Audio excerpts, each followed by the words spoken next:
उधर देखना रे। अरे कोई बचाओ इसे, बचाओ।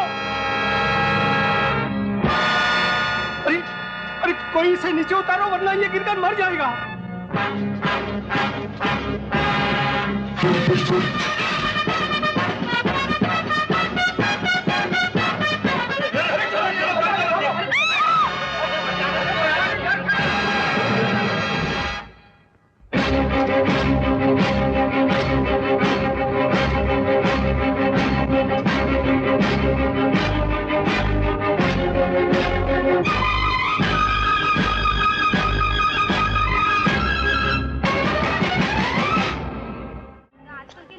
देखा, अरे आदमी आदमी में कितना फर्क होता है।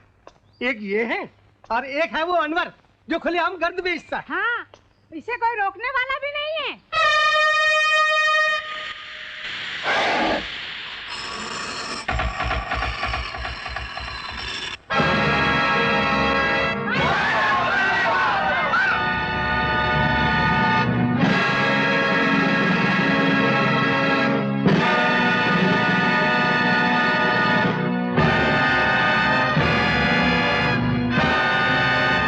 देखो साहब, आप फोकट में भाषण मत देना।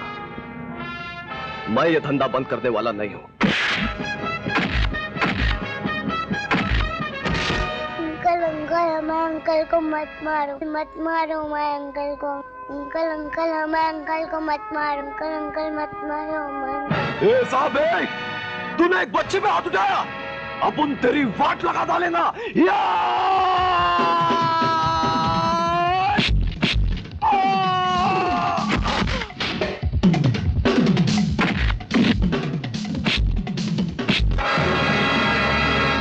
उस बच्चे को मारा तो बहुत तकलीफ होगी, जबकि वो एक थप्पड़ खाने से मर नहीं जाएगा, और ना ही वो तुम्हारा अपना बेटा है। फिर भी तुम्हारा कलेजा फट गया।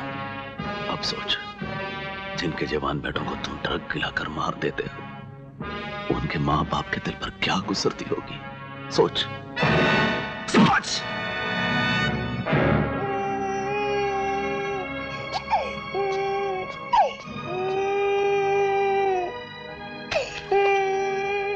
I'm sorry.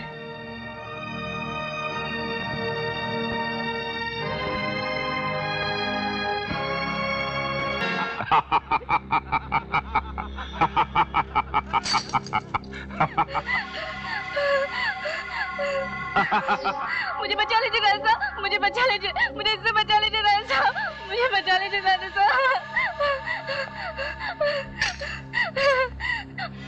आपकी बहुत बहुत मेहरबानी राजा साहब, जो अपने अजगर से मेरी जान बचाए। अजगर से ज्यादा मजबूत मेरे बाजू हैं। उससे बच गई हो लेकिन मुझसे नहीं बचोगी। मुझे छोड़ दीजिए राजा साहब, मुझे छोड़ दीजिए। ताजे फूलों को मैं सिर्फ एक बार चूमता हूँ, बासी फूलों की तरफ तो देखता भी नहीं। सिर्फ एक बार ही की तो बात है। हाँ? भाई साहब, मछली फिसल गई।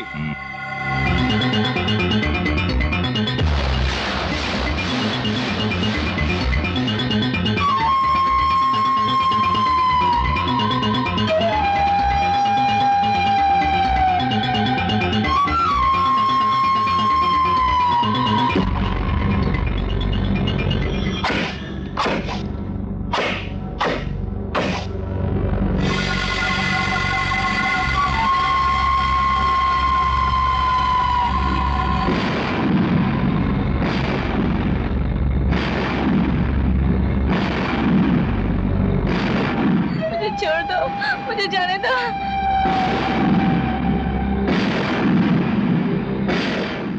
मुझे जाने दो।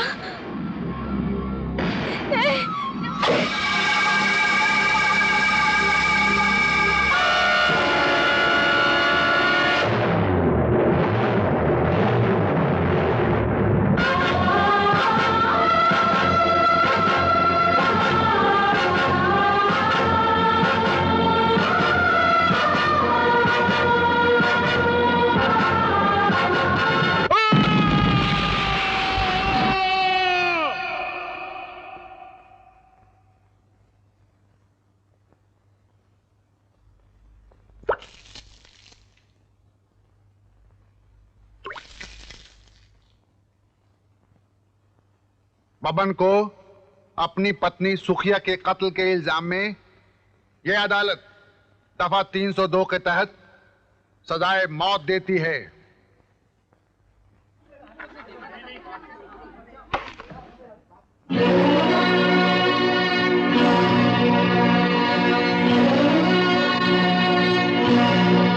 जीवा, ये तुमने क्या किया? वही जो आपने किया था। फर्क सिर्फ इतना है कि आपने यशपाल सिंह को अदालत से बाइज्जत रिहा कर दिया था और मैंने उसे जिंदगी से बाइज्जत रिहा कर दिया। जानती हो, जो कुछ तुम कह रही हो उसके एवज में तुम्हें फांसी की सजा भी दी जा सकती है। मैं फांसी के फंदे को मंगलसूत्र की तरह गले में प्यार से पहनूंगी। मेरी आपसे एक विनती है जज साहब, जिन सुहाग के कपड़ों में विदा होकर ससुराल गई थी, उन्हीं कपड़ों में मुझे फांसी देने का हुक्म दिया जाए।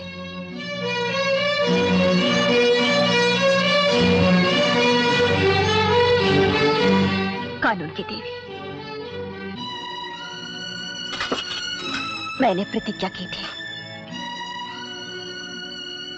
कि जब तक यशपाल सिंह की चिता नहीं सजाई जाती, मैं चूड़ियां नहीं तोड़ूंगी। मेरी प्रतिज्ञा पूरी हो गई। ले ले मेरी चूड़ियां, ले ले मेरा सिंगार, ले ले।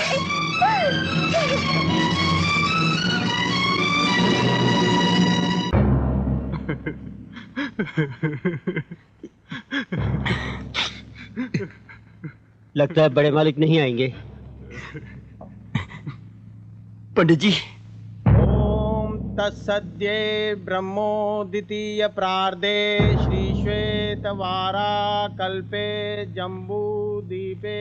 बड़े मालिक आ गए।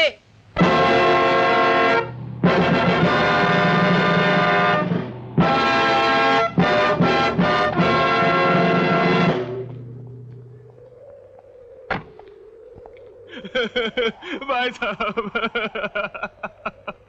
धीरज रखो महिपाल, चलो। हम तो ये सोच रहे थे, पता नहीं आप वक्त पे आ भी पाएंगे कि नहीं। भाई यशपाल सिर्फ मेरे बड़े भाई ही नहीं, बल्कि मेरे पिता समान थे। मैं कैसे नहीं आता।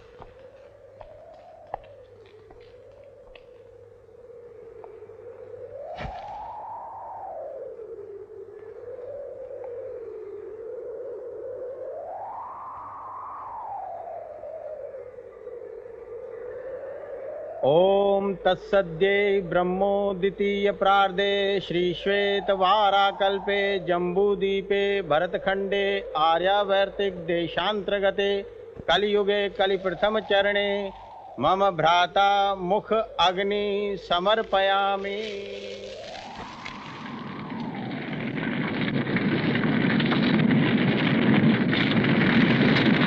हमारे भाई की जिसने हत्या की है, उसे एक बार जरूर देखना चाहूंगा।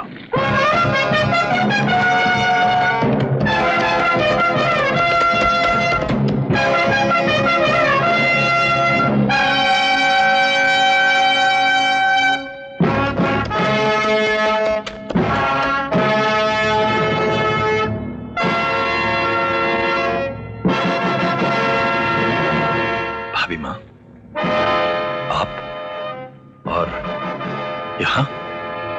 आपको यहाँ नहीं आना चाहिए था भाभी माँ। जहाँ चिता जलती है वहाँ कोई औरत नहीं आती। जिसका पति जवानी में मर जाए वो औरत नहीं रह जाती। कृपाल सिंह, मैं ये जानने आई हूं कि आप अपने भाई की मौत का बदला जीवा से लेंगे या नहीं। भाभी माँ, अच्छा तो ये होता कि आप जीवा को क्षमा कर दें, क्योंकि सच्चाई ये है कि इस सारे मामले में दोष भाई साहब का ही है। कृपाल सिंह, मेरे सुहाग में भले ही खोट था, लेकिन मेरे सिंदूर में कोई मिलावट नहीं थी। और महिपाल सिंह, तुम लोग यहाँ खड़े रहकर क्या कर रहे हो? चिता के पूछने का इंतजार? हाँ भाभी माँ, ताकि भाई साहब की अस्थियों को यहाँ से ले जाकर अंतिम संस्कार कर सके। ये चिता नहीं बुझेगी। आज से मैं हवेली नहीं जाऊंगी, यहीं रहकर इस चिता को चलाती रहूंगी। ये चिता उस समय तक चलती रहेगी जब तक जीवा जिंदा है। अपने भाई की चिता देखकर भी आप लोगों के खून में उबाल नहीं आया तो हवेली जाकर चूड़ियां पहन लीजिए। बस भाभी माँ बस। औरतों के तानों से तो बर्फ से भी शोले उठने लगते हैं, और फिर हम तो खानदानी महल पुत्र हैं। अगर आप हवेली नहीं जाएंगी तो हम भी अपने भाई की जलती हुई चिता की आग की कसम खाते हैं कि जब तक जीवा की मौत हम अपनी आंखों से देख न ले, हम आपके सामने कभी नहीं आएंगे, कभी नहीं। लिहाजा ये अदालत जीवा को दफा 302 के तहत उम्र कैद की सजा देती है।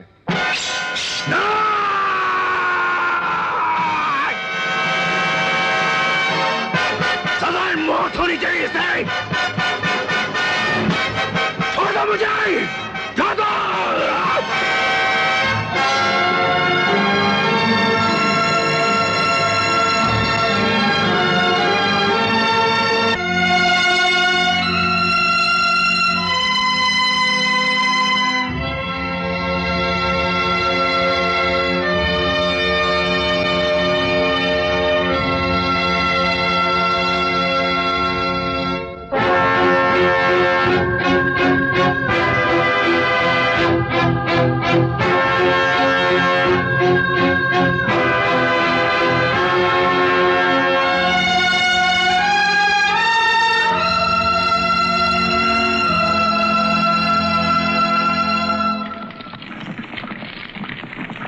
तुम लोग जिस वंश में पैदा हुए हो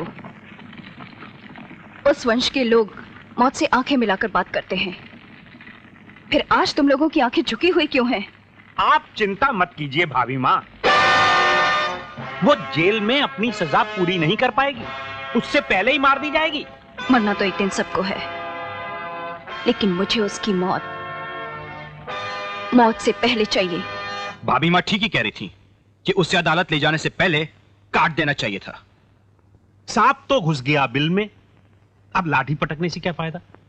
पोजीशन ये है कि जीवा जेल में है, अब हमें जो कुछ भी करना है बड़े सोच समझ के, बड़े आराम से करना होगा, समझ गए? प्रशांत, बताओ भाभी मां के सामने क्या चीज जलती है? आग। आग नहीं, हमारे खानदान के नाम पर जलता हुआ दाग है, जिसे जल्द से जल्द किसी भी कीमत पर मिटा देना होगा।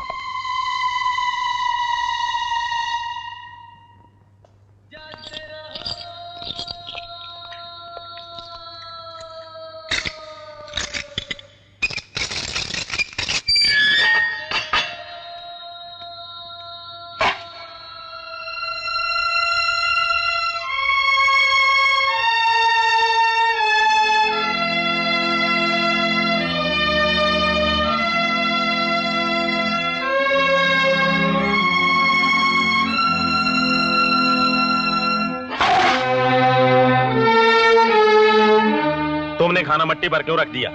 मट्टी खाओगी क्या? ये बदन किसका है? मिट्टी का। मिट्टी अगर जरा सी मिट्टी खा भी ले तो क्या फर्क पड़ता है? तुम्हें जो कुछ भी खाना है वो थाली में रखकर खा सकती हो।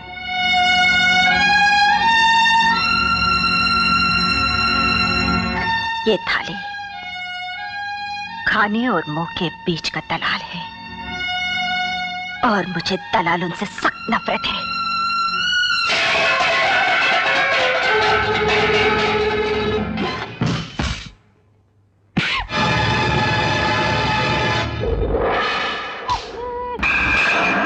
तेरी वजह से मेरी बहन मुझसे मिल नहीं सकी।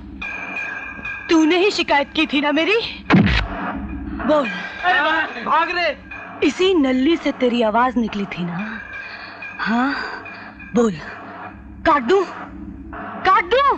अरे साली, मेरे बॉस से पंगा लेते हैं। अरे इस मरील को मारने से क्या फायदा? बस मैं तुम्हारे लिए खुशखबरी लाई हूँ, वो जेल में आ गई है जिसकी बहुत चर्चा थी। नहीं नहीं, मुझे मत मारो, नहीं मुझे मत मारो।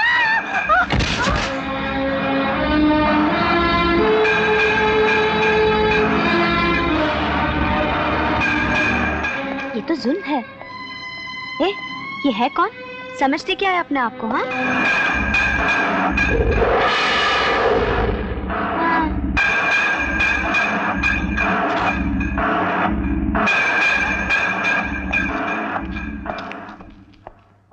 अरे तुम्हें इसके मुंह नहीं लगना चाहिए था।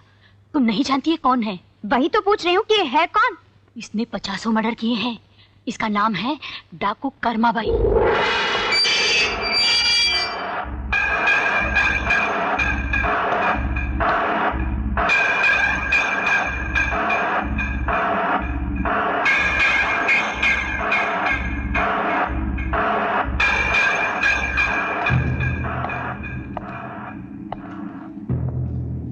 क्या नाम है तेरा?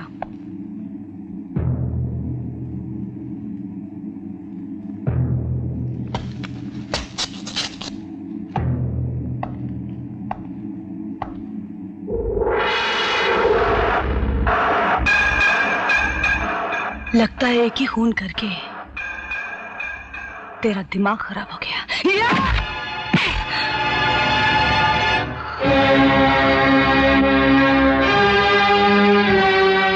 इसके पेट में बच्चा है। बच्चा?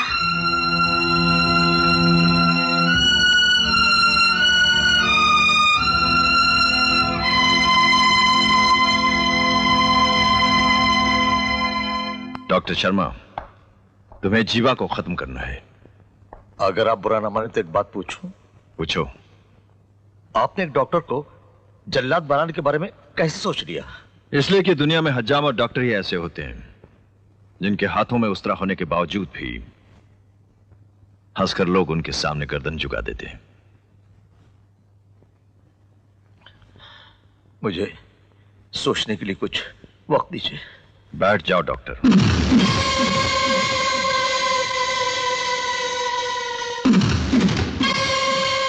वक्त नहीं, हम तुम्हें रुपया देंगे।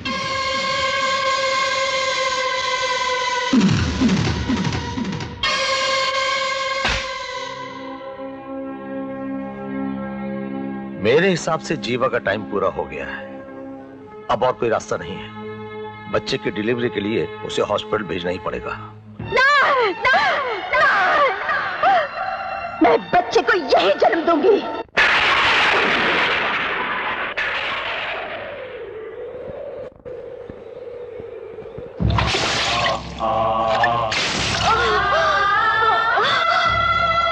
जल्दी चलना। हाँ चल।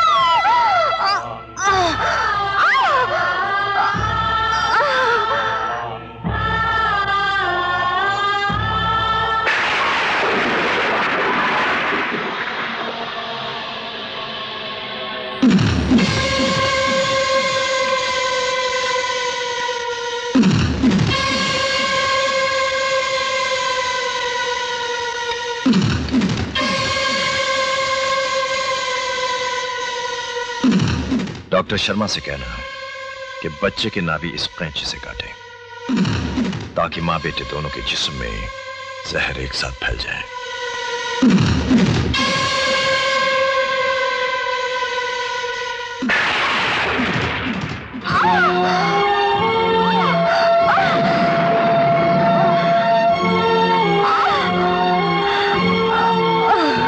हे भगवान, जीवा पे दया करना।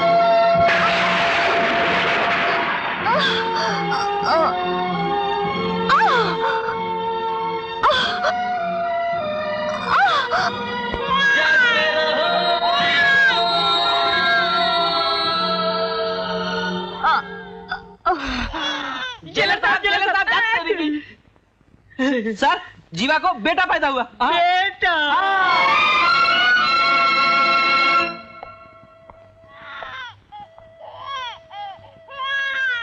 रोते नहीं बेटे, रोते नहीं। बड़ा अच्छा बेटा है, बड़ा अच्छा बेटा है। हाँ, रोना नहीं। शाबाश शाबाश बेटे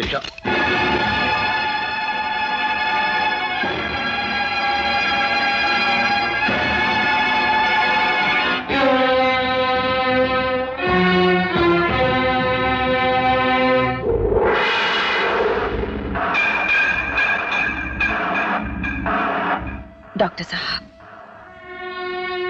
हमारी यह रस्म है, नाभि तीर से काटी जाती है।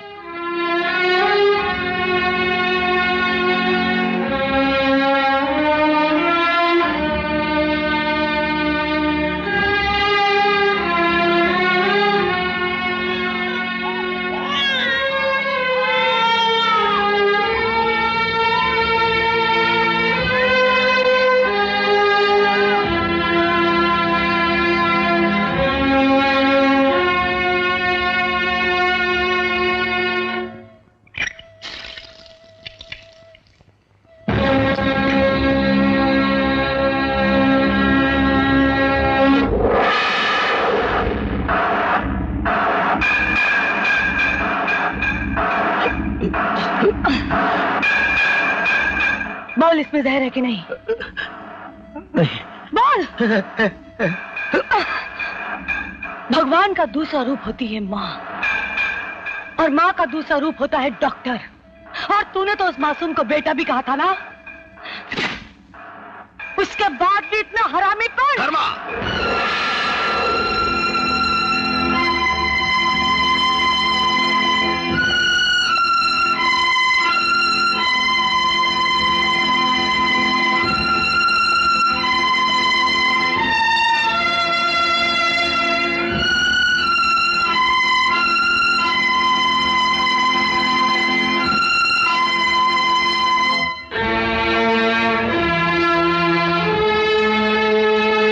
तुमने अपना कर्म कर दिया, अब मुझे अपनी ड्यूटी पूरी करनी है।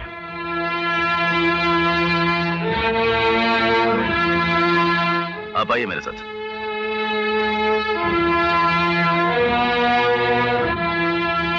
कौन है ये? यही है वो सेंट्रल जेल का जेलर, कपिल देव सिंह।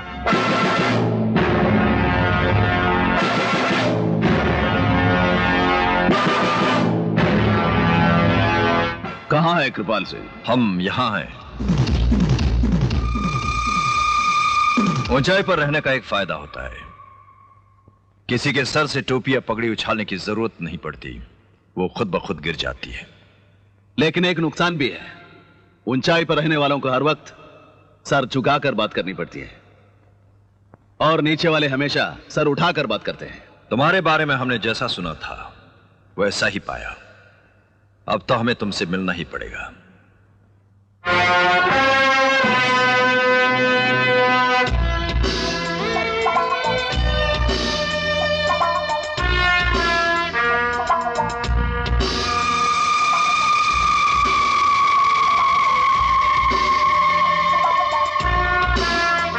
कैसा लगा तुमको हमारा ये महल?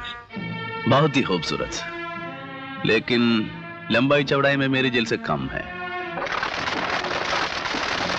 दूसरी बात यह है कि यहां कबूतर उड़ते हैं, जबकि मेरी जेल में मेरी मर्जी के बिना एक परिंदा भी पर नहीं मार सकता। लगता है डॉक्टर शर्मा के जहर को जहां पहुंचना चाहिए था वहां ना पहुंचकर तुम्हारे अंदर आ गया है। शायद इसीलिए जेलर साहब सिग्नल की तरह लाल पीले हो रहे हैं। इन्हें शायद ये नहीं मालूम कि सिग्नल तोड़ना हमारी पुरानी आदत है। और मेरी आदत है तुम जैसे गुंडों से जेल में झाड़ू लगवाने की। अच्छा यही होगा कि तुम लोग हमेशा के लिए इंतकाम की बात भूल जाओ। देखो जेलर, अगर सभी लोग इंतकाम लेना भूल जाएं, तो दुनिया की तमाम जेलें वीरान हो जाएंगी। और मेरी समझ में नहीं आता कि तुम घर के कैसे मालिक हो जो ये चाहते हो कि तुम्हारा घर वीरान हो जाए। और तुम कैसे इंसान हो जिससे बच्चे पर भी दया नहीं आती। मोहब्बत हुस्न नहीं देखता और इंतकाम उम्र नहीं देखता। कृपाल सिंह, फर्ज अमीर और गरीब नहीं देखता। मेरी ड्यूटी है कि मैं जीवा और उसके बच्चे की रक्षा करूं। याद रखना, अगर तुम मेरे और मेरी ड्यूटी के बीच आए तो मैं तुम्हारे और तुम्हारी सांसों के बीच आ जाऊंगा।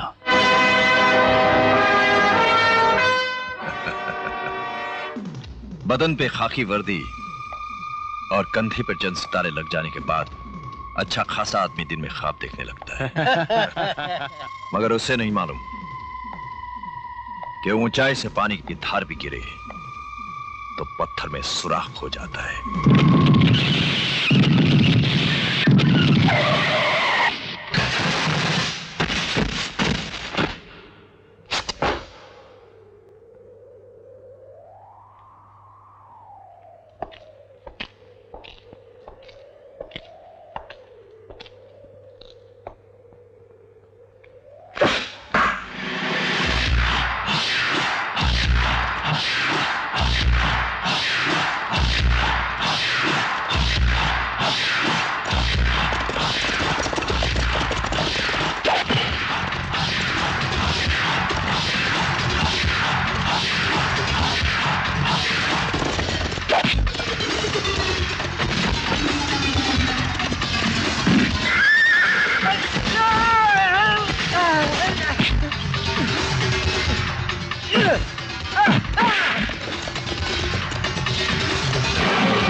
महिपाल, खत्म कर दो उसे।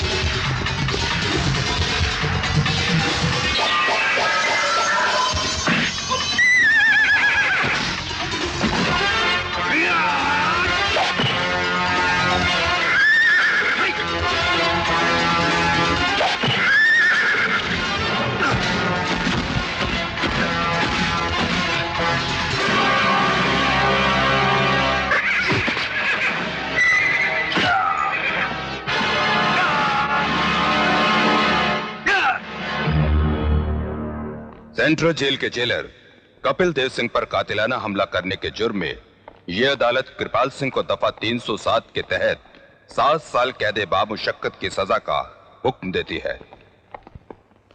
जीवा, बाहर तुमसे कोई मिलने आया है।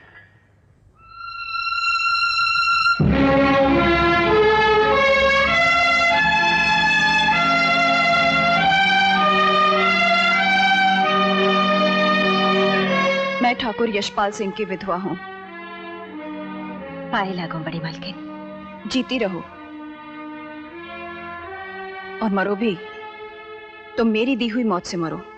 मैं तो उसी दिन मर गई थी बड़ी मालकिन, जिस दिन मेरा सुहाग मिट गया था। नागिन काटने के बाद फन झुका लेती है, फिर भी उसे छोड़ा नहीं जाता। कृपाल सिंह के बारे में सुनकर तू बहुत खुश होगी।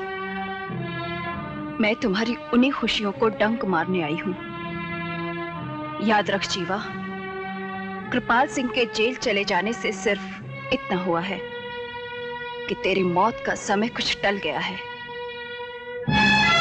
मैं जिस आग से चल रही हूं, तुम्हें भी उसी आग में जलना होगा। मैं कभी नहीं चल सकती। ऐसी क्या चीज है तू? एक विधवा स्त्री उस मोमबत्ती की तरह होती है जिसमें धागा नहीं होता, और ऐसी मोमबत्ती आग से पिघल तो सकती है लेकिन जल नहीं सकती। क्या अपने बेटे को जलता हुआ देखकर भी नहीं जलोगी? लेकिन इसमें मेरे बेटे का क्या कसूर है? और मेरी कोख का क्या कसूर था जो वो बांझ रह गई? कुछ कसूर आपकी कोख का भी है बड़ी मालकिन। मैं तो सिर्फ एक रात के लिए अपने पति के साथ रही, लेकिन आप तो 5-6 साल अपने पति के साथ रही। फिर भी आप जिया! मेरी आपसे एक विनती है बड़ी मालकिन, जिंदगी में कभी एक मां से टकराने की कोशिश मत कीजिए, वरना वो आप पर भारी पड़ जाएगी और आप हार जाएंगे। जीवा, तेजस्वी ने आज तक हारना नहीं सीखा। तुम जानती नहीं, मेरी हैसियत, मेरी औकात, मेरी शक्ति के सामने तुम जैसी मामूली माओ की कोई हस्ती नहीं। और आप ये नहीं जानती, रेगिस्तान चाहे कितना ही बड़ा हो, उससे ज्यादा वजन उस मुट्ठी भर मिट्टी का होता है जिसने किसी पौधे को जन्म दिया हो। जीवा, अगर तूने बच्चे को जन्म दिया है तो मैं मौत को जन्म दूंगी। सुन ले, तेरे बच्चे की मौत तुझसे पहले होगी, तुझसे पहले। ऐसा कभी नहीं हो सकता। फानूस बनकर जिसकी हिफाजत हवा करे, वो शमा क्या बुझेगी जिसे रोशन खुदा करे। शेर और हकीकत दोनों में बहुत फर्क होता है जेलर। ये हकीकत भी है, हवाएं चिरागों को बुझा देती हैं और कभी चिरागों को जलाने में मदद भी करती हैं। ये नजारा देखेंगे आप तो मेरे जेल के अंदर आइए और देखिए वो सारी कैदी औरतें जो दूसरों की जिंदगी बुझा कराई हैं, वो किस तरह मुन्ना की जिंदगी को अपने प्यार से सींच रही है। हटना। अरे हटो हटो, मुझे मुन्ना के लिए खाना निकालने दो। अरे रे निकाल लेना, मरी क्यों जा रही है? अरे उधर देखो, उधर। अरे वाह, ये तो बिल्कुल कृष्ण भगवान की तरह जैसे सुदर्शन चक्र घुमा रहा है। आंटी मेरा लॉकेट निकाल दीजिए ना आंटी।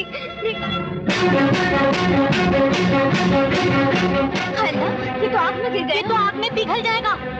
मेरा लॉकेट, मेरा लॉकेट। मैं इसे निकालती हूँ। अरे पागल हो गई क्या? जल गई ना बेवकूफ। मगर इसे निकालेंगे कैसे? अरे काम कर, तू चिमटा लेके आना, जरा जल्दी से लाना।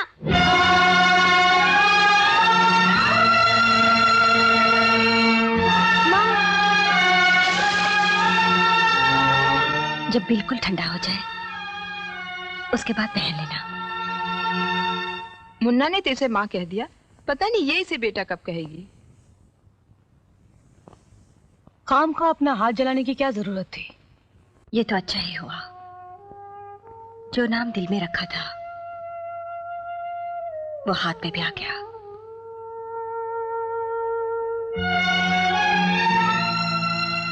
देख लिया ना तुम लोगों ने, पालने वाले माओ में और जन्म देने वाली मां में क्या फर्क होता है।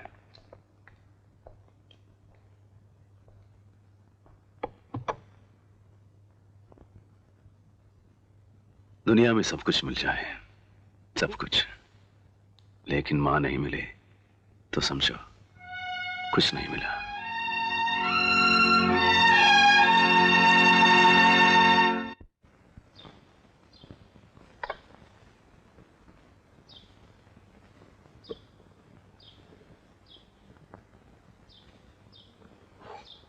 माँ, माँ, तुम खाना मिट्टी पर रखकर खाती हो ना?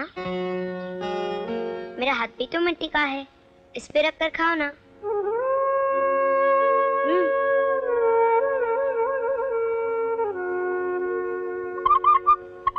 Ice cream, ice cream. तुमने तो 2 आइसक्रीम लाने को कहा था, मैं तो पूरा बक्सा ले आया हूँ। और नमूना ये देख। आइसक्रीम। उधर ही उधर। पहले तुम ये बताओ कि तुम इसे खाओगी कैसे? अपने हाथ में लेकर यूं? अरे यूं नहीं, यूं मेरे हाथ पर आइसक्रीम रखकर तुम्हें खाना पड़ेगा। मंजूर?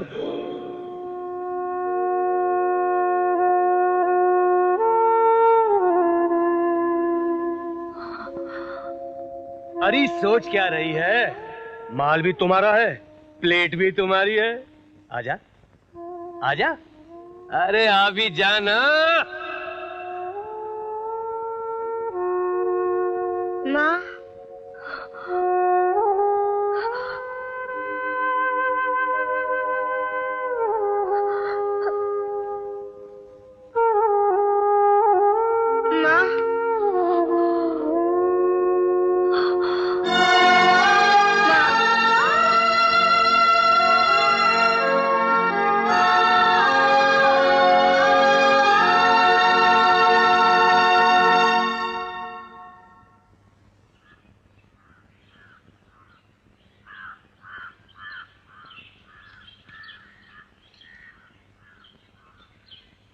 चल मुन्ना, खेलने चलते हैं। नहीं, अब तो मैं सिर्फ माँ के साथ ही खेलूंगा।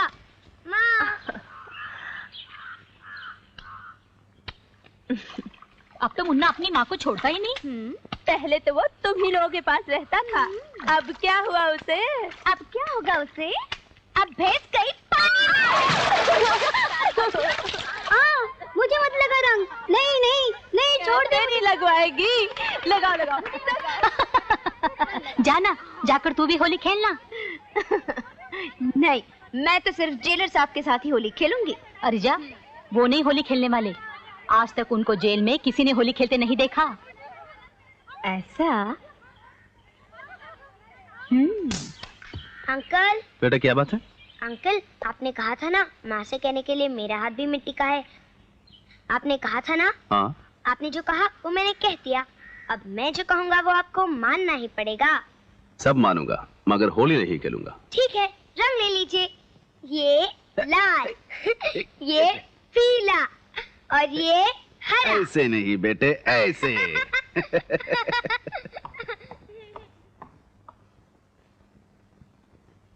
लोग सच कहते हैं, कभी कभी फूल की पत्ती से भी पत्थर का जिगर कट जाता है। इसी रंग से आपने होली खेली और इसी रंग से मैं भी होली खेलूंगी।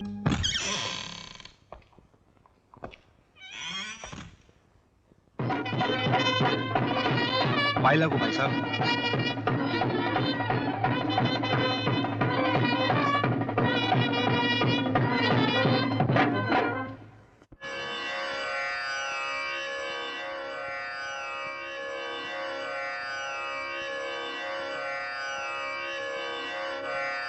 जब आप जेल गए थे, मैं खुश भी थी कि जेल में रहकर आप पर पड़ा हुआ शराफत का बचा कुचा मैल भी धुल जाएगा।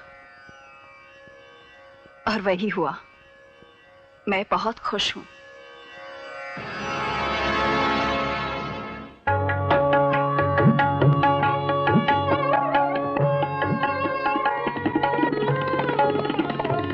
जय हो प्रभु, जय हो। जाओ। नमस्कार प्रभु, नमस्कार।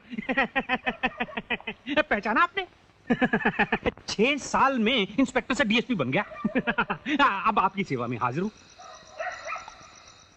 डीएसपी की हैसियत से हर महीने इसे जितनी तनख्वाह मिलती है उसके हिसाब से 6 साल की पूरी तनख्वाह इसे एक साथ दे दो। प्रभु, एक एक बोटी दे तो खाने का मजा भी आता है। आप तो पूरा बका एक साथ डाल देते हैं। ये पचेगा तभी जब मैं आपका कोई काम करूं। कोई काम बताइए, सरकारी हो गैर सरकारी सब हो जाएगा। लगता है वक्त अचानक हम पर मेहरबान हो गया है, और जब वक्त मेहरबान हो तो शेर की तरह बदन सिकोड़कर शिकार के आने का इंतजार करना चाहिए।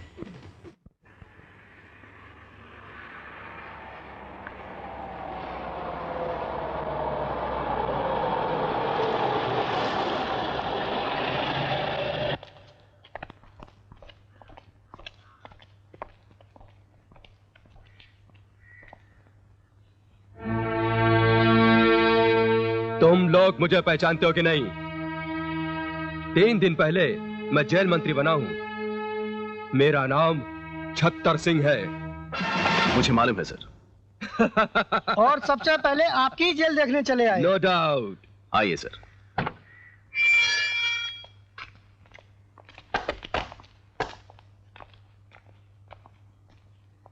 जेलर, मैंने यहाँ आने का प्रोग्राम किसी को नहीं बताया था। सोचा था शेर के माफिक चुपचाप चला आऊंगा और शिकार को सोया हुआ पकड़ूंगा, मगर तू तो बड़ा छटा हुआ निकला। मेरे स्वागत में जेल को इतना सजा दिया। मैं बहुत खुश हुआ। जेलर सर, नो डाउट तू एक टॉप क्लास का चमचा है। तेरा तो प्रमोशन होना चाहिए। सर, एक्सक्यूज मी सर, ये सब आपके लिए नहीं है। मेरे लिए नहीं? तो फिर किसके लिए? मुन्ना के लिए, जिसका आज जन्मदिन है, जिसे पूरी जेल वाले बड़ी धूमधाम से मनाते हैं।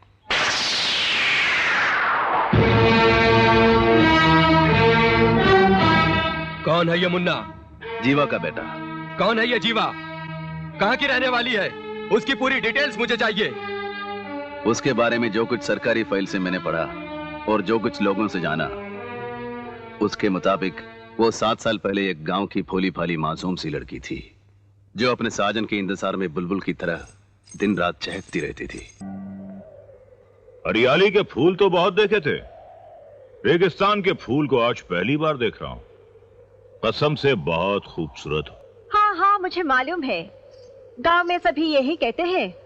सब में और मुझ में बहुत फर्क है। मेरी आदत है कि जो चीज मेरी नजरों में बस जाती है मैं उसे जबरदस्ती अपना बना लेता हूं। अच्छा लगता है आप भटक कर यहाँ आ गए हैं। घर जाइए, आपकी बीवी आपका इंतजार कर रही होंगी। सुना है वो बहुत खूबसूरत हैं। घर का दूध चाहे जितना शुद्ध हो, बाजार की चाय पीने का कुछ मजा ही और होता है। जाइए राजा साहब, घर जाइए, वरना ये रेगिस्तान की रेत आपकी आंखों में चुप जाएगी। ऐसा कुछ नहीं होगा मेरे साथ। अब तुम्हें मुझसे कोई भी नहीं बचा सकता। तुम्हारा वो साजन भी नहीं जिसके लिए तुम गा रही थी। मेरे साजन की बात तो छोड़िए, आपके लिए ये रेत ही बहुत है।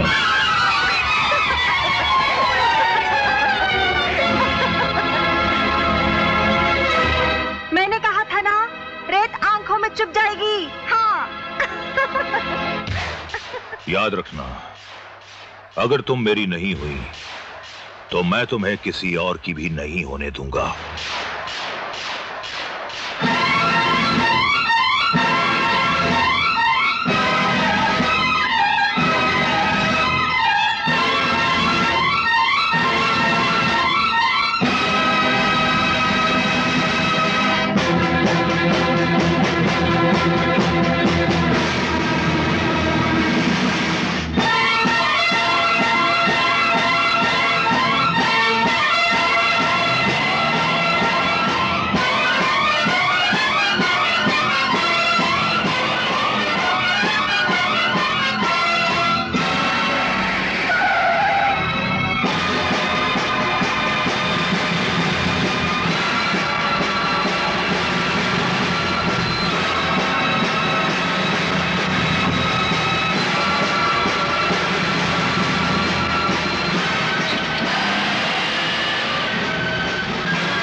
हम तो दूर से ही देख के समझ गए थे कि कोई साला जीवा दीदी का छेड़ रहा है। जब हम वहाँ ऊंट पर पहुँचे तो वो ऐसा भागा मुखिया जी कि बस पूछे मत। अरे चुप! जानते हो कौन थे? वो लक्ष्मीपुर के बड़े मालिक जसपाल सिंह थे। अरे बाप रे! तब तो बड़ा अनर्थ हो गया। अगर ये तुम लोगों को पहले से मालूम होता तो शेर के पास जाने की हिम्मत भी नहीं होती। इस गांव को बचाने का एक ही रास्ता है कि जीवा की शादी जल्द से जल्द कराकर उसे इस गांव से विदा कर दिया जाए। न रहेगा बांस और न बजेगी बांसुरी। लेकिन इतनी जल्दी उसकी शादी हम किससे करा दें? उसी से जो उसे बहुत प्यार करता है, रामपुर का शिवा। जीवा!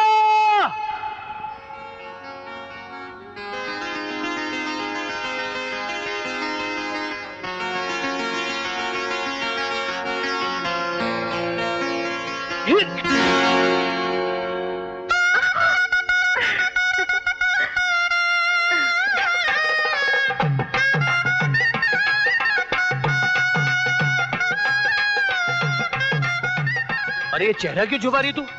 अरे चेहरा देखा ना, अरे चेहरा देख रहे थे ना मुझे। अरे ये क्या घूंघट कर दिया? इतना भी तरसाना अच्छी बात नहीं है ना। दिखा ना मैं क्या देख लिया, चेहरा देख लिया। बताऊं बिच्छू कहाँ है? ये क्या है? ये मैं तुम्हारे लिए तोहफा लाई हूँ, चांदी की अंगूठी। शर्म नहीं आती? आज हमारी सुहाग रात है और चांदी की अंगूठी ले, कम से कम सोने की तो अंगूठी ले आती। अब आ रहा मैं तुझे देखा तो मैं क्या लेके आया? क्या? कुछ चूड़ियां। शर्म नहीं आती? आज सुहाग रात है, देने के लिए कुछ चूड़ियां ही लेकर आए। अरे आज तो सही, बाहर मैं दिखाता हूँ तुझे क्या लाया हूँ। क्या? अरे आज तो सही ना। और ये देख, ये सब मैंने 2.5 बीघा जमीन बेचकर खरीदा है। और अपने हाथों से बनाया है तेरे लिए। अब बोल, कैसा लगा तुझे मेरा तोहफा? जीवा, कैसा लगा हमारा तोहफा? अरे हंस क्या रही है? बोलना, कैसा लगा ये तोहफा? अरे बोलना। ये क्या हो गया तुझे? अरे ये क्या किया तुमने? मैंने तुम्हारे चेहरे पे चूड़ी बना दी। अच्छा, अब तू देख मैं क्या करता हूँ। अरे ऐसे कैसे जाने दूंगा? अरे रुक तो।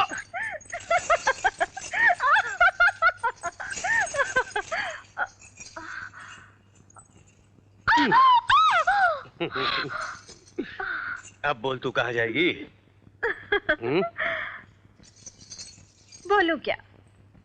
मैं तो खुद ही तुम्हें यहाँ लाना चाहती थी। अच्छा, तो ये बात है।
मार दो हरामजादे को।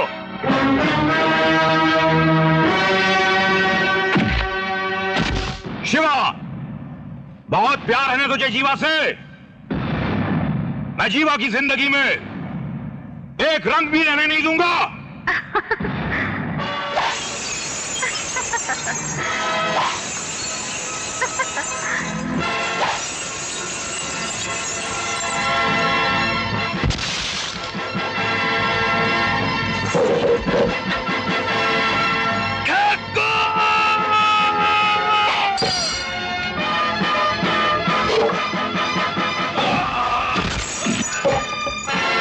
तुमने चूड़ियां नहीं, मेरा दिल तोड़ा है। मैं तुझे जिंदा नहीं छोड़ूंगा। ये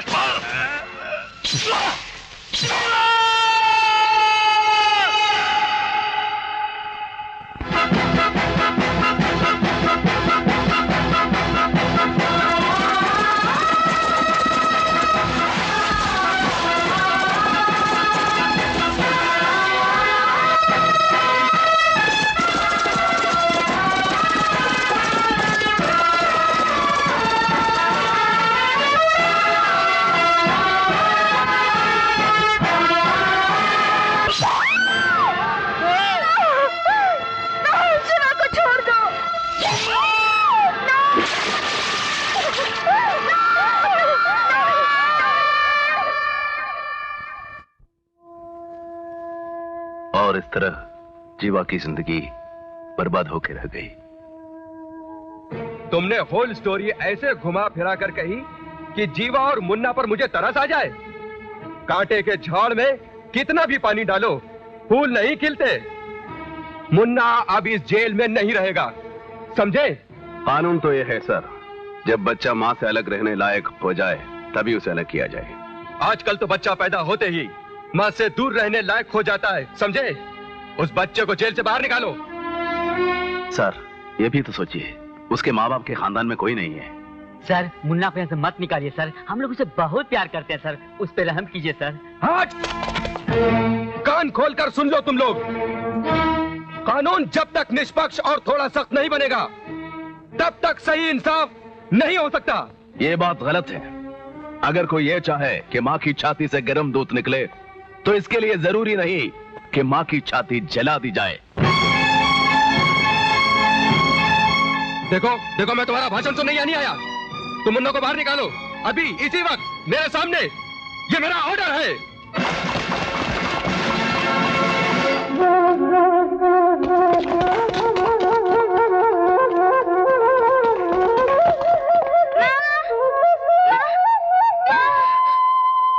मुन्ना, क्या हुआ? माँ मुझे बचा लो माँ।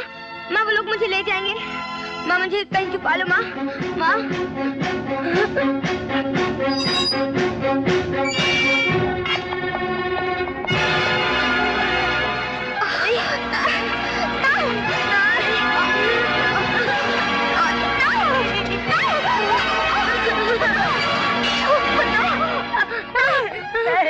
छोड़ दो यार, छोड़ दो इसे। माँ मुझे बचा लो। छोड़ बच्चे, छोड़।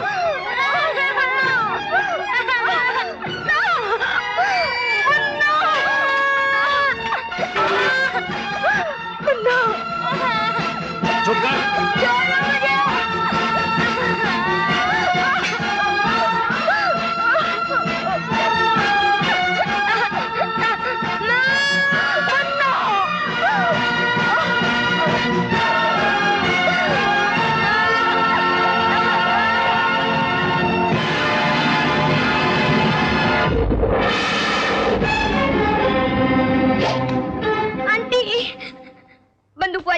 बंदूक वाली आंटी मुझे रोक लो। मुझे इनके साथ मत जाने दो। बंदूक वाली आंटी मुझे रोक लो। मुन्ना को जीवा ने जन्म जरूर दिया है, लेकिन हम सब ने इसे ममता की छाव में पाला है। तुम लोग इसे यहाँ से नहीं ले जा सकते। हट जा कर्मा, तू कानून के बीच में मत आ। तू अपने कानून से कह कि वो माँ और ममता के बीच में ना आए। हथियार डाल दे कर्मा, तू अकेली कानून को नहीं तोड़ पाएगी, क्योंकि यहाँ कानून के नाम पर गोलियां चलाने वाले सिपाही सैकड़ों हैं। तो ममता के नाम पर गोलियां खाने वाली माँ भी सैकड़ों हैं।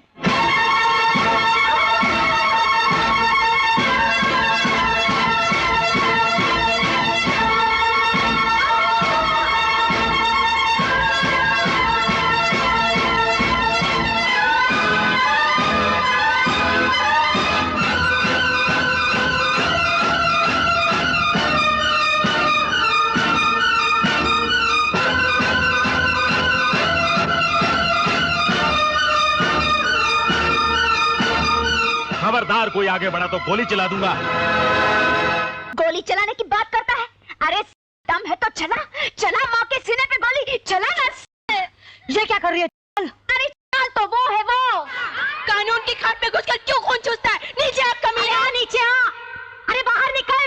अरे उधर क्या बीबी का धावा है क्या जो मुंह छिपा रहा है? मुझे क्यों ला? नीचे आ। कुंजर क्या बाहर निकल। रुक जाओ। जेलर, तुम बीच में मत आओ। हम मुन्ना को हरगिज नहीं ले जाने देंगे। तुम लोग अगर इनको रोक भी लोगी तो बाद में और सिपाही आ जाएंगे, उनको भी रोक लोगी तो और आ जाएंगे। कभी न कभी मुन्ना को यहां से जाने तो देना ही पड़ेगा। जेलर साहब, मुन्ना जाएगा, लेकिन हमारी लाशों के गिरने के बाद। जिसकी एक मां मर जाती है तो वो जी नहीं पाता। अगर इसकी सैकड़ों माएं मारी गई तो सोचो क्या ये जी पाएगा? प्लीज तुम लोग कोई ऐसी हरकत मत करो जिससे बाद में मैं जीवा और मुन्ना की कोई मदद न कर सकूं।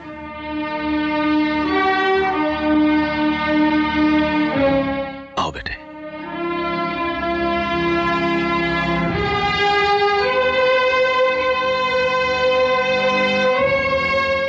इस वक्त इसे अपनी मांओं की जिद नहीं, कुर्बानी चाहिए।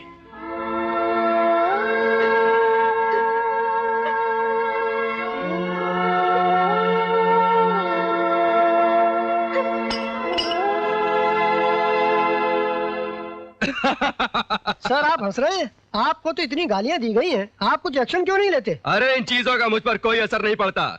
मैं तो ऐसे मेटल का बना हुआ हूं कि मुझ पर आग और तेजाब का भी असर नहीं पड़ता। क्यों, यही बात है ना जेलर? हाँ, ये बात तो है सर। इसके अलावा एक और बात भी है सर। वो क्या? जो लोग आग और तेजाब से भी नहीं जलते, वो कभी कभी आंसुओं से जल जाते हैं।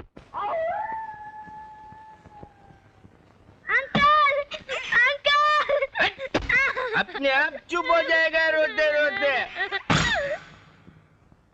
प्लीज बच्चे का जरा ख्याल रखिएगा। भाई साहब, ये कोई 5 स्टार होटल नहीं है कि यहाँ बच्चे का ख्याल रखा जाए। बहुत ही सही जगह पर तुम बहुत ही गलत आदमी बैठे हुए हो। भाई साहब, इस देश में 50% से ज्यादा कुर्सियों पर गलत आदमी बैठे हैं। अरे मुझे मालूम है कि मैं गलत हूँ, फिर भी आप मेरा कुछ भी कर नहीं सकते। ज्यादा से ज्यादा एक चाटा मारेंगे ना। मगर इस चाटे से सिस्टम बदलने वाला नहीं है।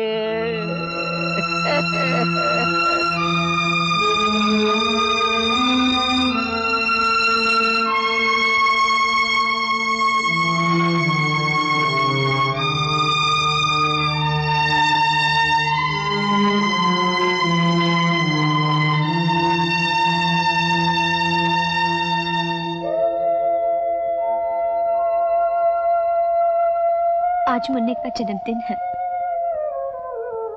लेकिन वो तो यहाँ पर है नहीं। और वो कहाँ है, ये तो सिर्फ आप ही जानते हैं। जन्मदिन पर देने के लिए ये कपड़े मंगवाए थे, उसे दे दीजिएगा।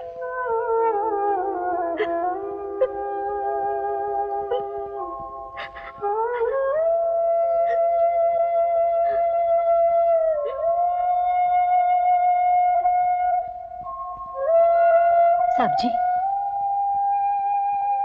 मैंने उसके लिए जूते मंगवाए थे।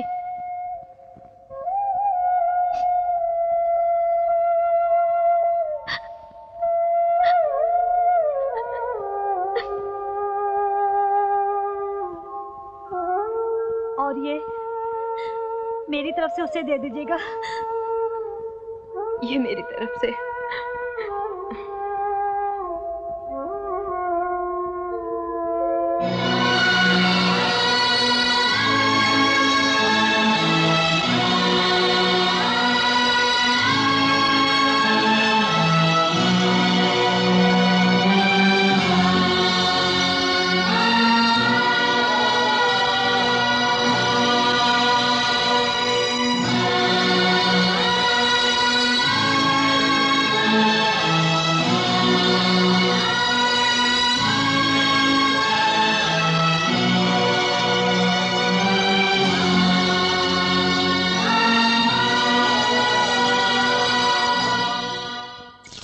अरे ये क्या कर रही हो? हमारे यहाँ रस्म है, जो चिता जलाकर लौटते हैं उनके पांव धोए जाते हैं।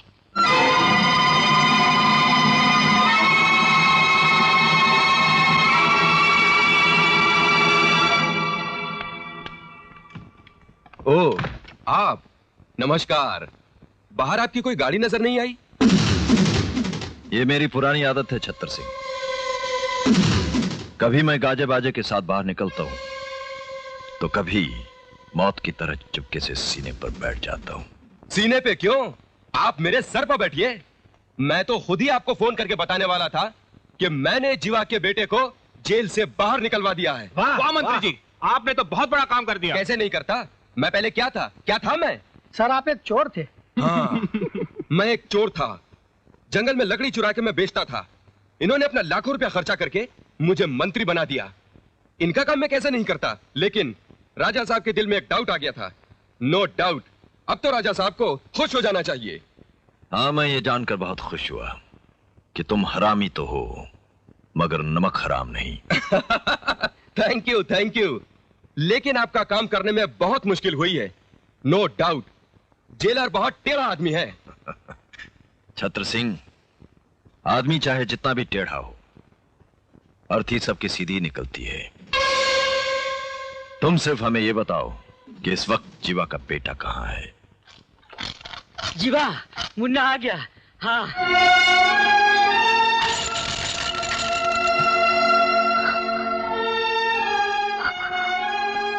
मुन्ना,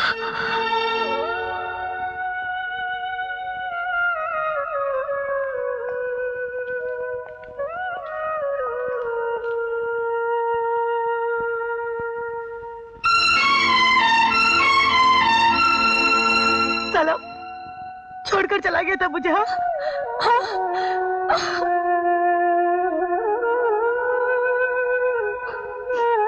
अरे खड़े खड़े मेरा मुंह क्या देख रहे हो? हाथ उठाओ और आशीर्वाद दो मेरे मुन्ना को। जाओ ना।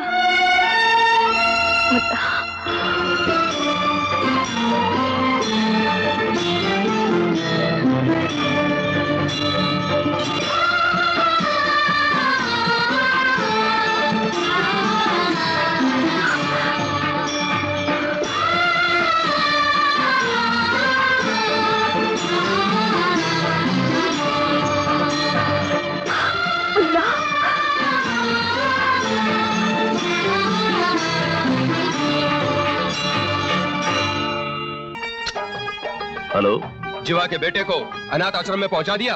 हाँ। राजा साहब, पहुंचा दिया उसे। अरे ये तो पूछो कि किस अनाथ आश्रम में? अरे यहाँ तो बहुत अनाथ आश्रम है, कहाँ पहुंचा दिया उसे? शांति नगर के अनाथ आश्रम में। कहाँ है मुन्ना? बोल कहाँ है मुन्ना? अरे तुम लोगों ने भी तो देखा कि बच्चे कमरे में नहीं है। अरे भाई साहब, जिस तरह फांसी के फंदे पर से मुजरिम भागता है, बिल्कुल उसी तरह बच्चा यहाँ से भागता है। वो जरूर भाग गया होगा। अब 2 दिन पहले की बात ले लो, एक बच्चा यहाँ से भागा, बस के नीचे आके मर गया। मर गया तो ठीक है। सच बोल, कहीं जेलर उसे वापस जेल तो नहीं ले गया? अरे भाई साहब, जेलर उसको लेके गया होगा तो मालूम पड़ जाएगा ना। सुनो सुनो, तुम लोग सुनो, जब पेट का बच्चा नहीं छिप सकता तो जेल का बच्चा क्या छिपेगा? है? बात तो सही कह रहा है।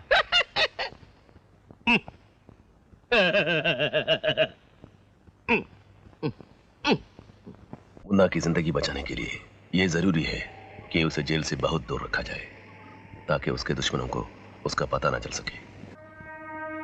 अंकल, आप 4 घंटे से गाड़ी चला रहे हैं, आखिर हम जा कहाँ रहे हैं? स्कूल। आप तुम वहीं रहोगे और वहीं पढ़ोगे। नहीं अंकल, मैं अपनी माँ से दूर कहीं नहीं जाऊंगा। हाँ अंकल, मैं पढ़ूंगा भी नहीं। अगर तुमने खूब दिल लगाकर पढ़ाई की और क्लास में फर्स्ट आए तो जानते हो क्या होगा? क्या होगा? तुम्हारी माँ जेल से छोड़ दी जाएगी, फिर तुम अपनी माँ के साथ ही रहना। फिर तो मैं खूब पढ़ाई करूंगा। नो प्रॉब्लम, इस बच्चे का एडमिशन यहाँ हो जाएगा। Thank you madam. It's all right. आओ मेरे पास, आओ आओ। तुम्हारा नाम क्या है? मुन्ना। Very sweet. अच्छा, तो तुम्हारा घर कहाँ है? Central jail. मजाक कर रहे हैं? मजाक कर रहे हो? बेटा, तुम्हारी माँ और तुम्हारी फैमिली कहाँ रहती है? सब जेल में। मेरी माँ और मेरी बंदूक वाली आंटी भी वहीं रहती हैं, और वहाँ मेरी बहुत सारी आंटियां हैं। Oh my God. देखिए, इसका एडमिशन यहाँ नहीं हो सकता, दूसरा आदमी भेजो। Please madam, please. ठीक है, आपके मुन्ने का एडमिशन हो सकता है, लेकिन क्या वो 1 लाख रुपया डोनेशन दे सकता है? जिसकी पॉकेट में आजादी के एक दिन भी नहीं, वो 1 लाख रुपया कहाँ से दे सकता है? इतना तो मेरे पास भी नहीं। इसका मतलब ये हुआ कि वो पैसे नहीं दे सकता, तो फिर हम भी उससे एडमिशन नहीं दे सकते, राइट? देखिए साहब, सच बात तो ये है कि स्कूल चलाना कोई सेवा या धर्म की बात तो है नहीं, राइट? इसलिए हम तरस नहीं खाते, राइट? स्कूल चलाना तो 100% धंधा है, 100% बिजनेस, राइट? आप कुछ बोलना चाहते हैं तो बोलिए। डेमोक्रेसी में सबको बोलने की छूट है, राइट? आपने भी सुना होगा कि पहले के राजा और रईस अपने लड़कों को पढ़ने के लिए कोठे पर भेजा करते थे, राइट? अब वो कोठे तो नहीं रहे, लेकिन आपका ये स्कूल उन कोठों से कम नहीं, इसलिए कि कोठों की तरह आपके स्कूल में भी 100% बिजनेस होता है, इसलिए कि कोठों की तरह आपके स्कूल में भी सिर्फ राजा और रईसों के लड़के पढ़ने आ सकते हैं। जब काम वही है मैडम, तो नाम भी वही क्यों नहीं रख लेते?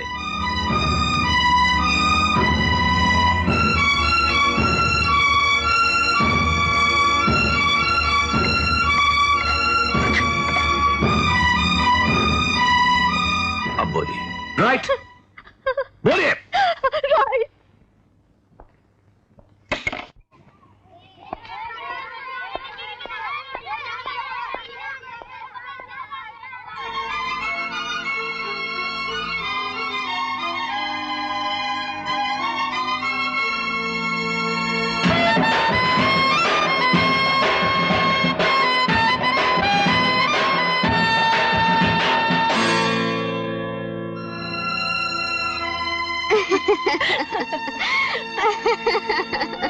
अच्छा जी, मैं चलती हूँ।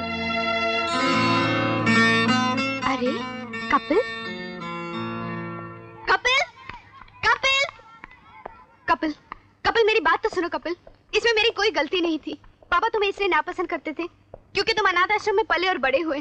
कपिल, वो तो मेरे लिए सिर्फ एक खानदानी लड़का चाहते थे, इसलिए शायद तुम्हें बहुत गलत कह गए। और तुम चुपचाप खड़ी सब सुनती रही।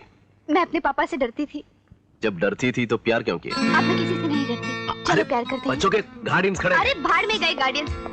जब तुम मुझे नहीं मिले थे ना, तो मैंने फैसला कर लिया था कि जिंदगी भर तुम्हारा इंतजार करूंगी, लेकिन अब मैं तुम्हें नहीं छोड़ूंगी। अरे सामने प्रिंसिपल है। अरे भाड़ में जाए प्रिंसिपल, मैंने तो ये नौकरी सिर्फ टाइम पास के लिए की है और मैं किसी प्रिंसिपल वगैरह से नहीं डरती।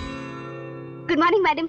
मैडम, ये कपिल कपिल कपिल, इनके बारे में मैंने आपसे पहले कहा तो कहा इसने हमको तुम्हारे बारे में सब कुछ बताया था और हमने उसको बोला था कि एक दिवस ये जरूर आओ से आ भी गयो ने। मैं एक बच्चे के एडमिशन के लिए आया हूँ। अरे नो प्रॉब्लम, ये बड़ी बात जवा दे। पहले ये बताओ कपिल, तुमने इसे माफ किया या नहीं? अब तो ये भी अनाथ है बेचारी तुम्हारी तरह, क्योंकि इसके डैडी नहीं रहे ना।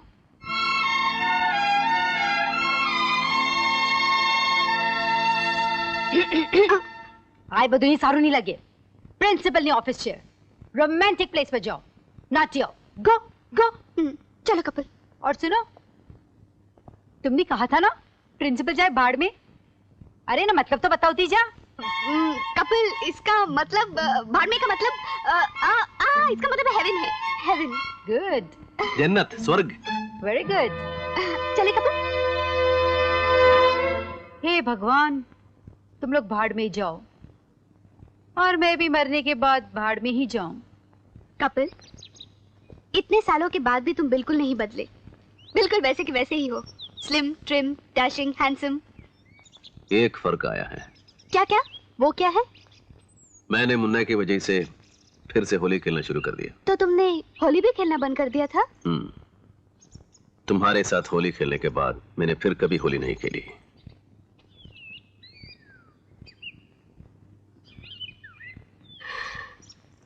वो होली भी कितनी खूबसूरत थी ना कपिल।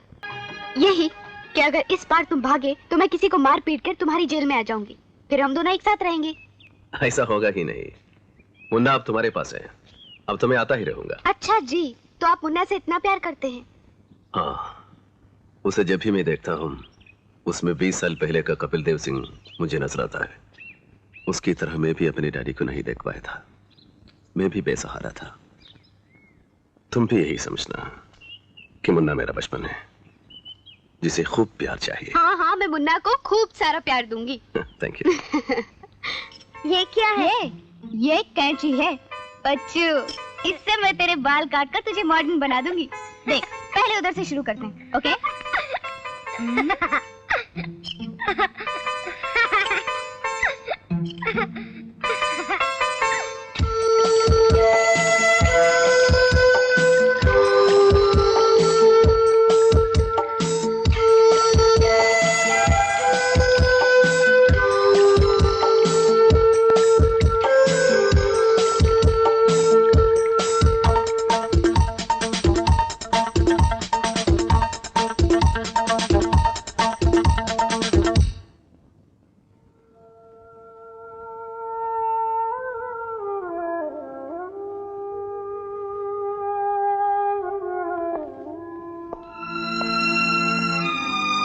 मुन्ना का एडमिशन एक बहुत अच्छे स्कूल में हो गया है, अब वो वहीं रहेगा। क्या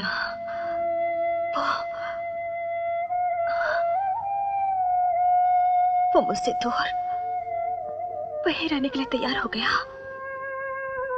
तैयार तो नहीं था। फिर मैंने मुन्ना से कह दिया, अगर तुम क्लास में फर्स्ट आ जाओगे तो तुम्हारी माँ जेल से रिहा कर दी जाएगी और तुम हमेशा अपनी माँ के साथ रह सकोगे। आपने उसे झूठ क्यों बोला? और कोई रास्ता नहीं था।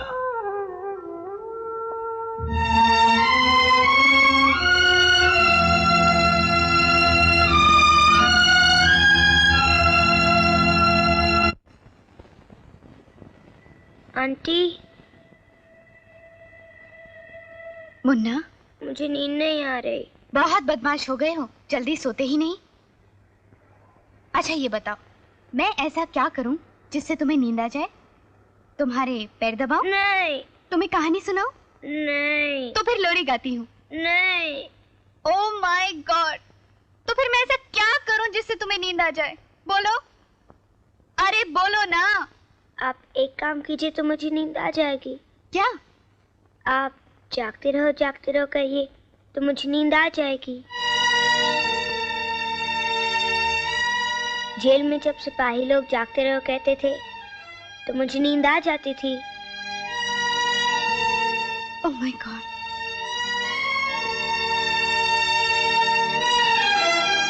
कहिए ना आंटी। जागते रहो,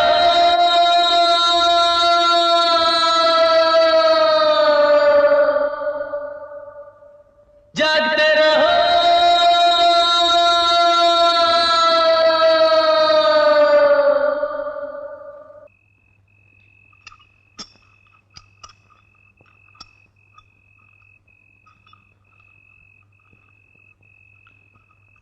रहीम, पानी आने दो।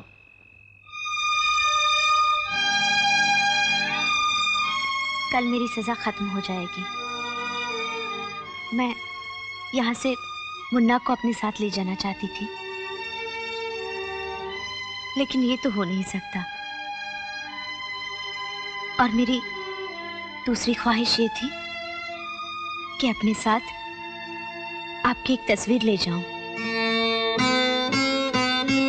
क्योंकि आप तो कभी हमारे कोठे पर आएंगे नहीं, इसलिए। मैं तुम्हारे कोठे पर कम से कम एक बार तो जरूर आऊंगा। अरे इसे अभी क्यों चालू कर दिया? अगर एक बार ही आना है तो मुझसे वादा कीजिए, आप होली पर ही आएंगे।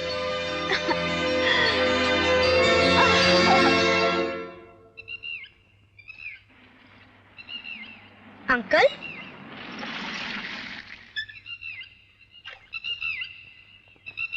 मुन्ना, मुन्ना, मुन्ना, मुन्ना,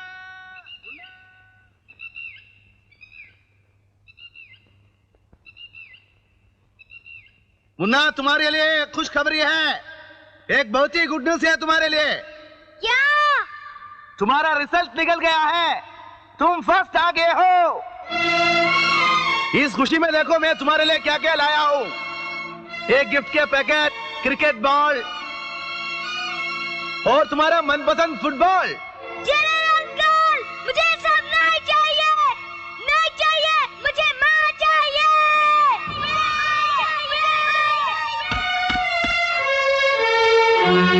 आप ही ने तो कहा था अंकल कि अगर मैं फर्स्ट आ जाऊंगा तो मुझे मेरी माँ मिल जाएगी। मुझे कुछ नहीं चाहिए, मुझे सिर्फ अपनी माँ चाहिए अंकल। मुझे कुछ नहीं चाहिए, मुझे सिर्फ अपनी माँ चाहिए uncle.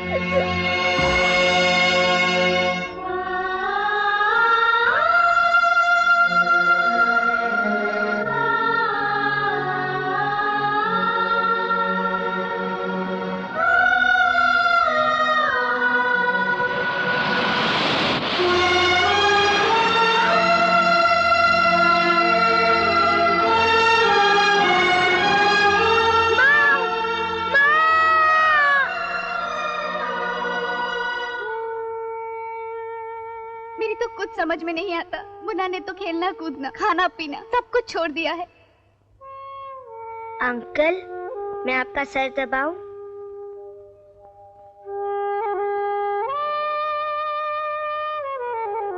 I am sorry Munna, I am very sorry. आप एक काम कीजिए। क्या? अंकल, आंटी ने एक बार कहा था भगत सिंह जो अपनी माँ को और अपने देश को बहुत चाहते थे, उनको फांसी दे दी गई। मैं भी तो अपनी माँ को बहुत चाहता हूँ, मुझे ही फांसी दे दो ना। तुम जानता है फांसी क्या होती है? नहीं। फांसी रोटी की तरह गोल जरूर होती है, मगर वो जिंदगी देती नहीं, ले लेती है। और फांसी तुम्हें क्यों मिलनी चाहिए? फांसी तो उसे लगनी चाहिए जिसकी वजह से तुम माँ बेटे आपस में मिल नहीं सकते।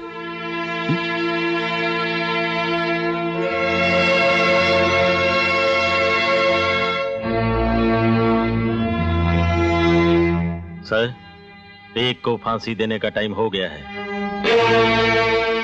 Honourable members on the dais, भाई और बहनों, आजकल हमारे देश में लॉ एंड ऑर्डर की हालत दिन ब दिन खराब होती जा रही है। खून खराबा, मारकाट बढ़ता ही जा रहा है।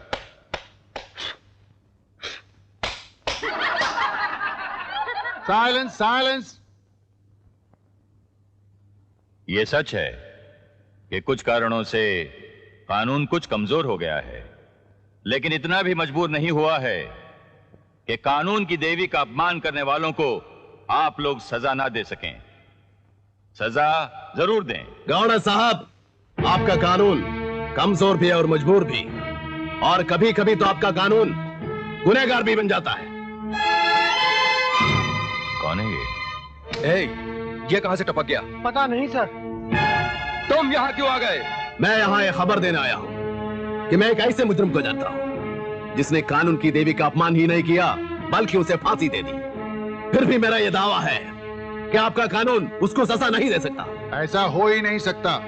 बताओ कौन है वो, उसे सजा जरूर मिलेगी। वैसे तो वो 6 साल की सजा पहले भी काट चुका है। फिर तो वो बड़ा खतरनाक मुजरिम है। हाँ हाँ, बहुत खतरनाक मुजरिम है, और उसकी उम्र सिर्फ 7 साल है। उसका नाम है मुन्ना, जिसका दूसरा भयानक जुर्म यह है कि वो अपनी मां जीवा से बहुत प्यार करता है। यहां जो भी लोग मौजूद हैं कानून की रग रग से वाकिफ हैं। मैं आप सबसे एक सवाल पूछना चाहता हूं, बताइए, कानून की मूर्ति बनाने वालों ने कानून के लिए किसी देवता की मूर्ति क्यों नहीं बनाई? बताइए क्यों नहीं बनाई? उसने कानून के लिए देवी की ही मूर्ति क्यों बनाई? पता नहीं। देवी की मूर्ति इसलिए बनाई गई कि कानून बनाने वाला यह जरूर चाहता होगा कि कानून एक मां की तरह हो, जिसमें ममता हो।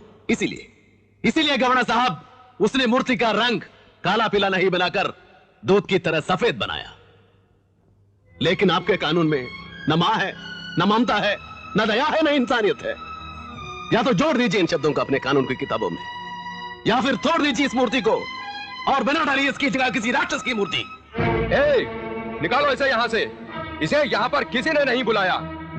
ये यहाँ पर आके कानून का अपमान कर रहा है। कानून से इंसाफ मांगने वालों को जो अपनी ताकत से दबाते हैं, दरअसल कानून का अपमान वो करते हैं। Don't touch me. I am also a gazetted officer. I know law better than you. देखते क्या हो, अगर प्यार से नहीं चाहता तो धक्के मार के निकाल दो। ये मेरा ऑर्डर है।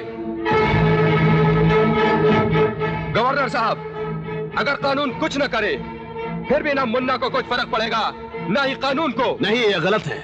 गवर्नर साहब, शरीफ आदमी जुर्म नहीं करता क्योंकि वो जेल जाने से डरता है, लेकिन मुन्ना जो जेल को ही मां का घर समझता है, कानून के पास उसे डराने के लिए कुछ नहीं है। इसलिए वो मुजरिम बना तो बहुत बड़ा मुजरिम बनेगा। आज तो उसने कानून की देवी को घर के अंदर फांसी दी है, लेकिन अगर उसे मां नहीं मिली तो बड़ा होकर एक दिन चौराहे पर कानून की देवी को फांसी दे देगा, और इसका जिम्मेदार होगा आपका कानून। मैं पूरी कोशिश करूंगा कि कानून को किसी के जुर्म का जिम्मेदार नहीं बनने दूं।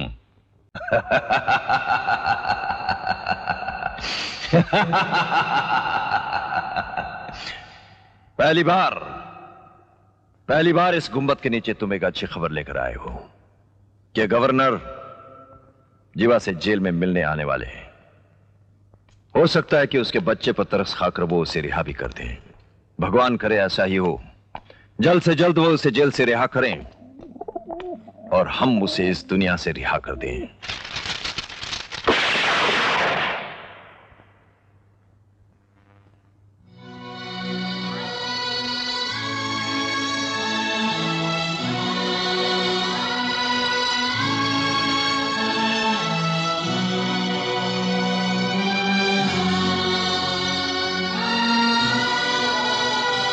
तुम्हारी फाइल पढ़ी, उससे मालूम पड़ा कि तुम आदतन मुजरिम नहीं हो। तुम्हारा जेल रिकॉर्ड भी अच्छा है। तुम्हारे मुन्ना से भी मिल चुका हूं मैं। इन सब बातों को मद्देनजर रखते हुए मैं समझता हूं कि तुम्हारी सजा माफ हो जानी चाहिए। आओ मेरे साथ।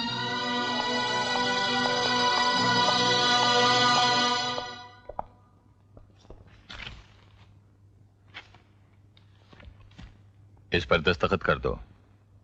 ये क्या है? तुम्हारा माफीनामा। किस बात की माफी? यही कि तुमने यशपाल सिंह का खून करके गलती की, जिसके लिए तुम सरकार से माफी चाहती हो।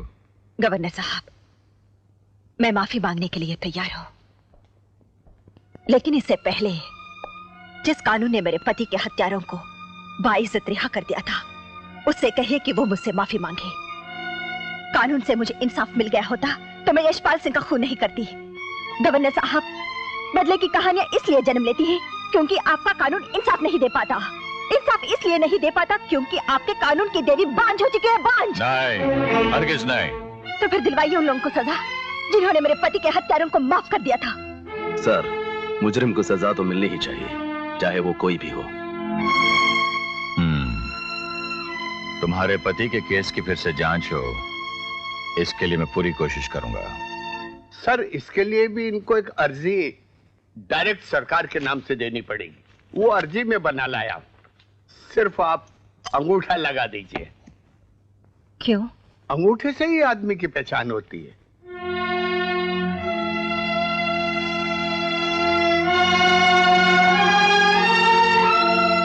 ये क्या किया तुमने? एक स्त्री की पहचान उसके पति के नाम से होती है। अगर मेरी ये पहचान आपको पसंद नहीं आई तो फाड़ दीजिए इस कागज को। नहीं चाहिए मुझे माफी। ठीक है, ठीक है।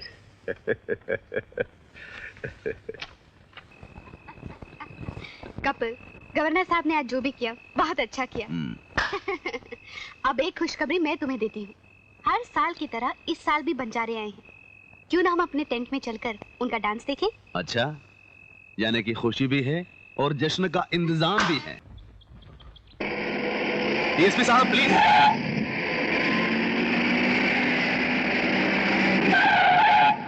डीएसपी साहब, मैं मुन्ना के बारे में। वही मुन्ना है ना जिसकी वजह से आजकल आप बहुत मशहूर हो रहे हैं। भाई धड़ाधड़ फोटोएं छप रही हैं। और सुना है कि गवर्नर साहब उसकी मां की सजा भी माफ कर रहे हैं। ये तो बहुत अच्छी बात है। क्यों? उसके जेल से बाहर निकलते ही उसकी जान खतरे में पड़ जाएगी, इसलिए कि उसके दुश्मन बहुत हैं। मैं चाहता हूं कि तब पुलिस उसका प्रोटेक्शन करे, उसकी रक्षा करे। सॉरी जेलर साहब, इस मामले में मैं क्या कर सकता हूं? हाँ, ज्यादा से ज्यादा यही कर सकता हूं कि 2-4 लाठी वाले सिपाही भिजवा दूंगा, नहीं तो 1-2 राइफलदारी साथ कर दूंगा। इससे आप क्या समझते हैं कि उनकी जान की रक्षा हो जाएगी?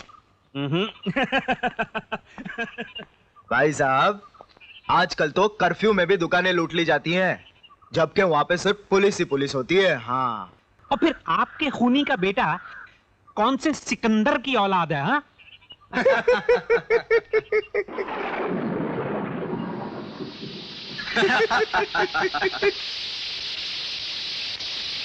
आप सब ये बताइए कि आप मुन्ना के बारे में कुछ कर सकते हैं या नहीं? पुलिस तेरे बाप की नहीं है जो तेरी हर बात मान ली जाए।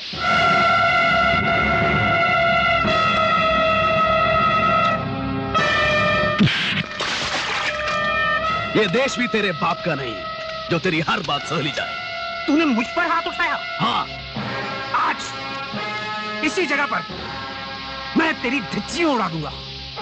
तुझे कोई नहीं बचा सकेगा।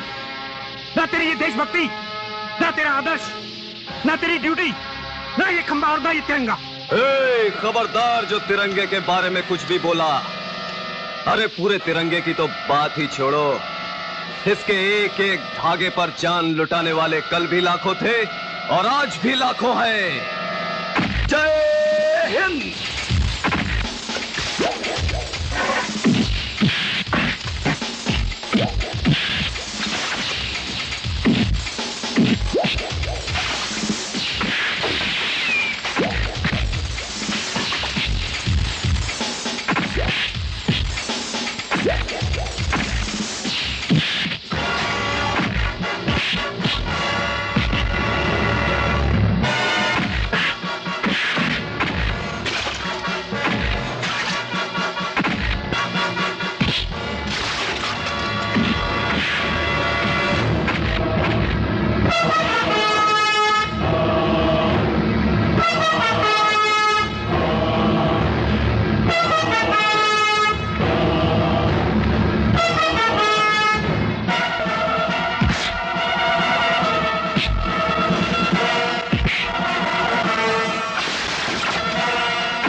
प्लीज मुझे मत मारो। आप जो कहेंगे मैं वही करूंगा। हाँ, हम वही करेंगे।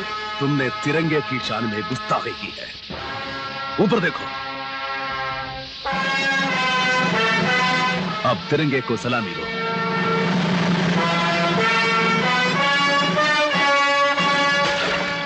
हेलो, कौन ज्वेलर साहब?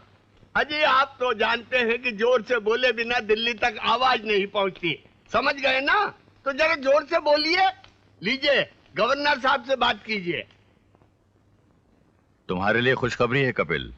मैंने राष्ट्रपति जी से मुन्ना के लिए बात की है और मुझे पूरी उम्मीद है कि जल्द से जल्द जीवा की सजा माफ हो जाएगी। छतर सिंह और डीएसपी कृपाल सिंह से मिले हुए हैं। उसकी तुम फिक्र मत करो। आज मैं वापस आ रहा हूं, आते ही चीफ मिनिस्टर और पुलिस कमिश्नर से बात कर लूंगा। सर, फिर भी तुम एक काम करो, मुन्ना को वहां से ले आओ और अपने पास रखो ताकि उसकी जान को कोई खतरा ना होने पाए। Thank you sir.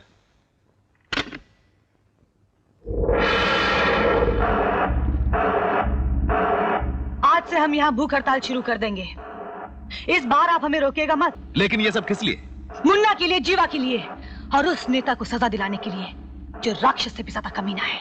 लेकिन इसके लिए तुमने भूख हड़ताल को ही जरूरी क्यों समझा? सुना है सर, जो आवाज भूखे पेट से निकलती है वो दूर दूर तक जाती है। देखो किसका फोन है। हेलो सर, पार्टी प्रेसिडेंट आपसे बात करना चाहते हैं। हाँ? अरे बाप रे, इनको क्या काम आ गया? हेलो, कारे छत्तर सिंह, मंत्री बनते ही तेरे को और कोई नहीं, वही जेल का बच्चा मिला ताकत दिखाने के लिए। हाँ?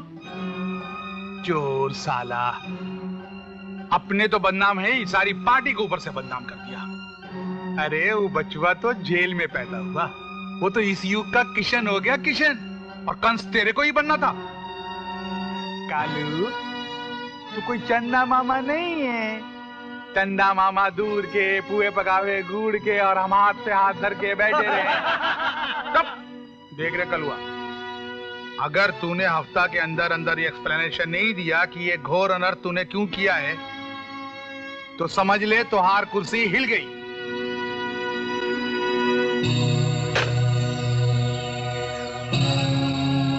तो समझ ले तोहार कुर्सी हिल गई। तो समझ ले तोहार कुर्सी हिल गई। ये आपने क्या किया सर?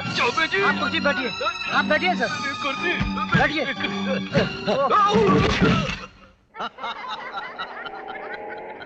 लेकिन भाईजान ने ये फैसला बहुत अच्छा किया है कि मुन्ना भी अब इनके साथ सरकारी क्वार्टर में ही रहेगा।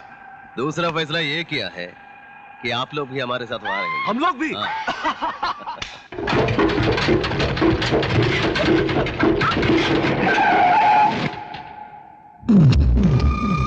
अंकल,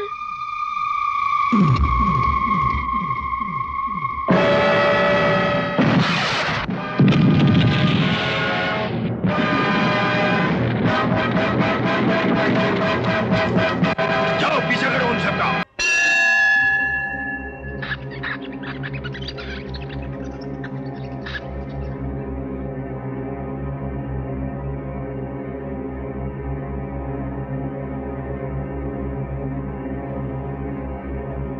बहुत मुश्किल से इनको यहां तक ला सका हूं। भगवान, इनकी रक्षा करना। मैं इनको तेरे ही सहारे छोड़कर जा रहा हूं। भगवान, इनकी जरूर रक्षा करना।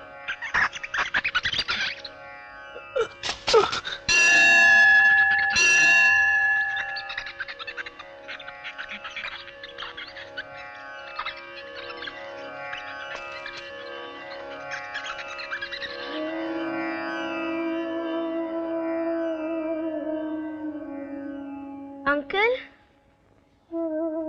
अंकल, आंटी, अंकल, आप कहाँ हैं अंकल? अंकल,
हे भगवान, तुमने अचानक इसे कहां से भेज दिया।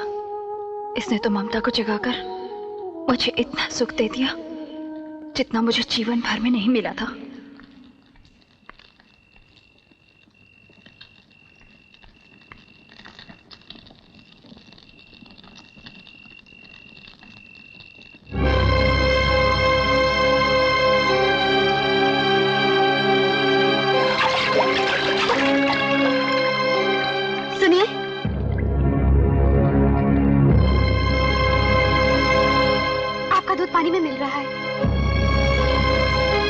कौन हो तुम?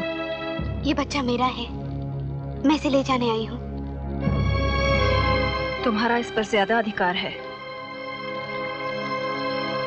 तुम इसे ले जा सकती हो। मुन्ना, बेटा उठो, चलो।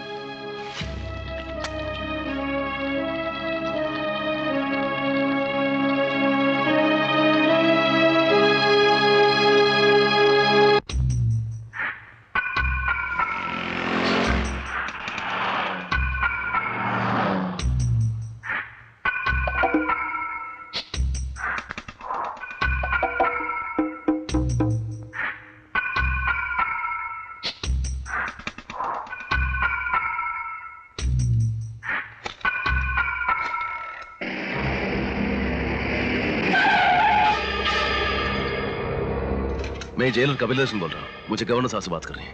हाँ, बोल रहा हूँ। सर, मुन्ना और लिसा की जिंदगी खतरे में है। उनको फौरन पुलिस फोर्स और डॉक्टर चाहिए। और वो लोग हैं कहाँ? उनको मैंने हेलो कपिल।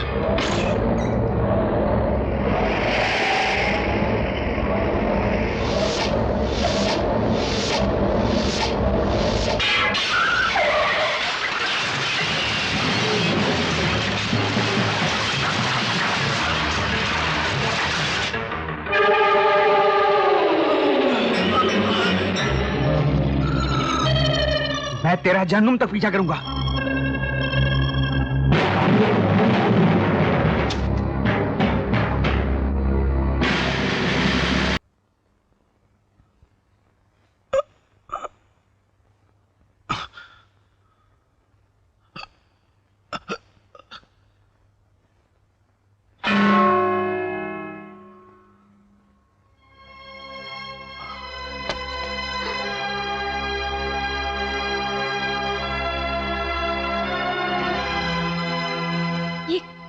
कैसा रंग खेल लिया आपने? ये भी एक होली है। गुलाब, हाँ, ये वही जेलर हैं जिनकी जेल में तूने लोरियां सीखी? हाँ आपा। तो फिर देख क्या रही हो? इन्हें इज्जत से अंदर ले जाओ और इनके जख्मों का इलाज करो। शुक्रिया आपा, शुक्रिया। आइए।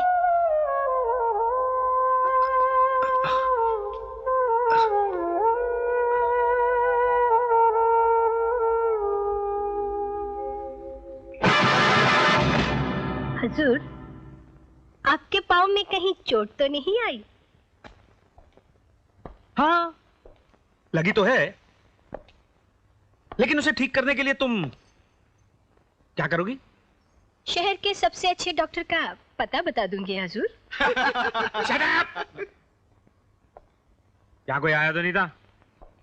ये तो सनम खाना है हुजूर, यहाँ आशिक और दीवाने तो आते ही रहते हैं। मैं एक मुजरिम की बात कर रहा हूं, कहीं छिपाकर तो नहीं रखा उसे? हम खानदानी तवाइफ हैं, हमारा काम छुपाना नहीं लुटाना है हुजूर। फिर भी हुजूर को शक हो तो एक एक कोना छान लीजिए।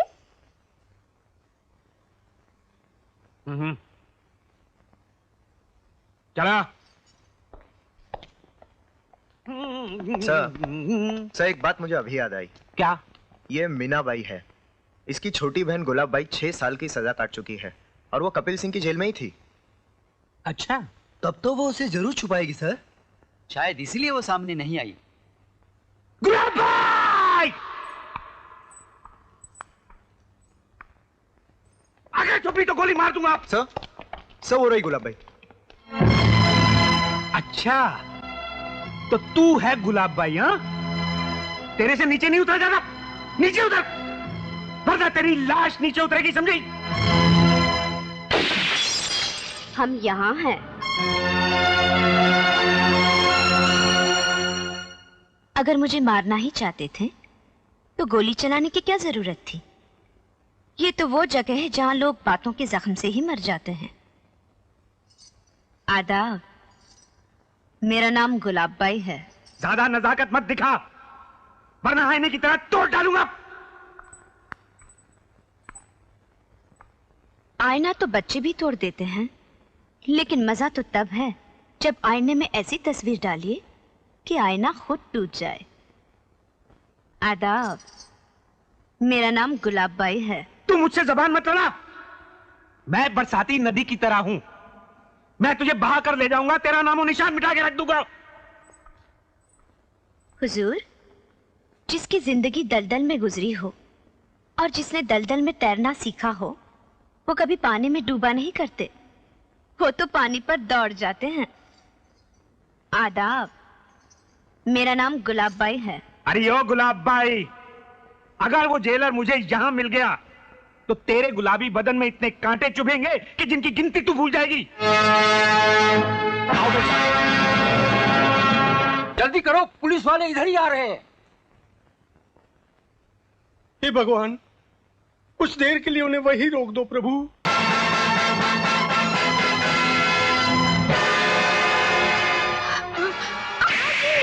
छोड़ दो मुझे। भाभी माँ, चिता में जलाने के लिए आज मैं वो चीज लाया हूं जिससे आग जलेगी भी और जिससे आग बुझेगी भी। ऐसी कौन सी चीज लाए हैं? माधव सिंह,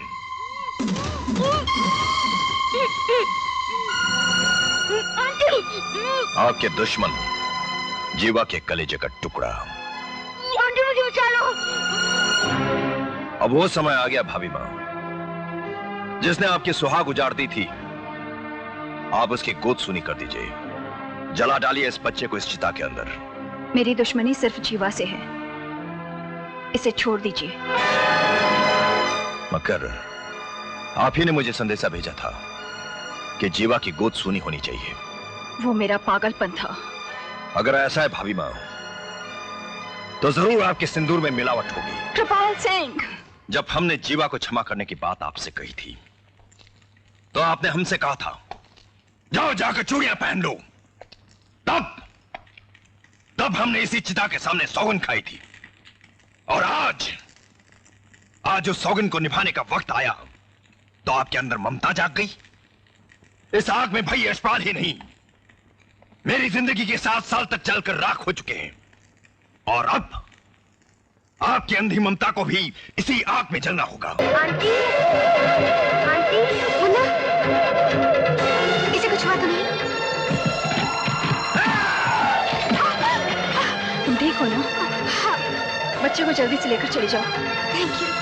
जाओ, जल्दी जाओ। हमें बाद में मालूम पड़ा कि गुलाब ने ही जेलर को छिपा के रखा हुआ था। गुजरा करके उसने हमें बेवकूफ बनाया और हम बन गए। ठाकुर साहब, इससे पहले हाका में भी वो हमारे हाथ से बच निकला था, और फिर भाभी माँ ने उसे बचा लिया। भाई साहब, याद है ना आपको कि कल अदालत में केस दोबारा खुल रहा है? उधर जेल में हड़ताल भी खत्म नहीं हो रही है। अब मेरी कुर्सी गई समझिए। कुछ नहीं जाएगा, किसी का कुछ नहीं जाएगा। कल जब सूरज डूबेगा तो सिर्फ आसमान ही नहीं, हमारे दुश्मनों के खून से धरती भी लाल हो जाएगी।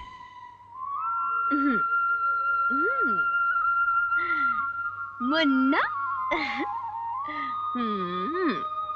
अरे गुलाबो, आपा, ये देखिए ना, ये लिबास कैसा रहेगा मुन्ने के लिए? और ये मुकुट, वाह, ये तो बहुत ही खूबसूरत है। इसमें बिल्कुल कृष्णा जैसा लगेगा, है ना? आप बैठिए, मैं अभी आती हूँ।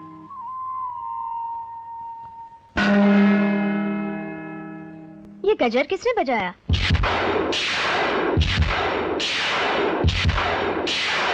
कौन है आप? क्या चाहिए?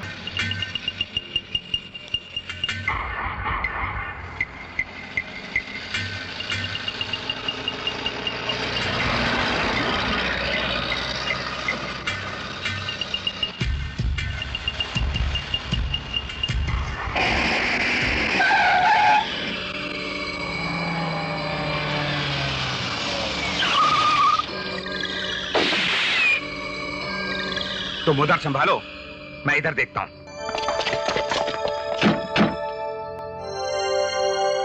जहां मैं कहता हूं वहां चल।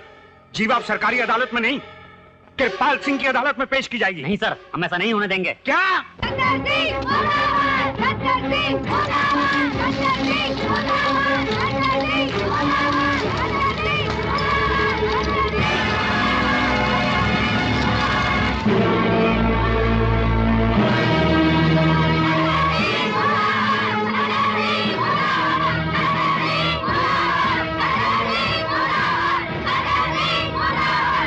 मुर्दाबाद कहने से अगर आदमी मरने लगे तो बाजार में जहर बिकना बंद हो जाएगा। अगर पुतला जलाने से आदमी जलने लगे तो चिता जलाना लोग बंद कर देंगे। मेरी बात का जवाब दो, मेरे खिलाफ ये नाटक क्यों है? मैंने क्या प्रॉब्लम दिया है तुमको? मुझसे क्या शिकायत है तुम्हें?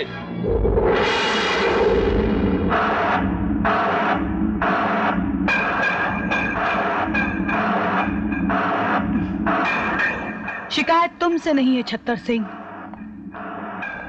शिकायत तो मुझे इस धरती से है जो आजकल गल्ले से ज्यादा दल्ले पैदा करने लगी है। कर्मा! मैं आजादी के पहले का नेता नहीं हूं जो हाथ जोड़ते थे, मैं उनमें से हूं जो दुश्मनों के हाथ काट देते हैं। मैं भी आजादी की पहले वाली औरत नहीं हूं जो चेहरे की आरती उतारा करती थी, मैं तो उनमें से हूं जो बदन से चेहरा उतार लेती है। जिंदाबाद नहीं, मुर्दाबाद बोलो, मुर्दाबाद। तुम लोगों की तरह गुलाब बाई भी मुन्ना की मां बनी थी, उसे तो कृपाल सिंह ने उड़ा दिया। आज उसकी असली मां की बारी है, उसके साथ आज मुन्ना और जेलर को भी साफ किया जाएगा। अब तू भी नहीं बचेगा।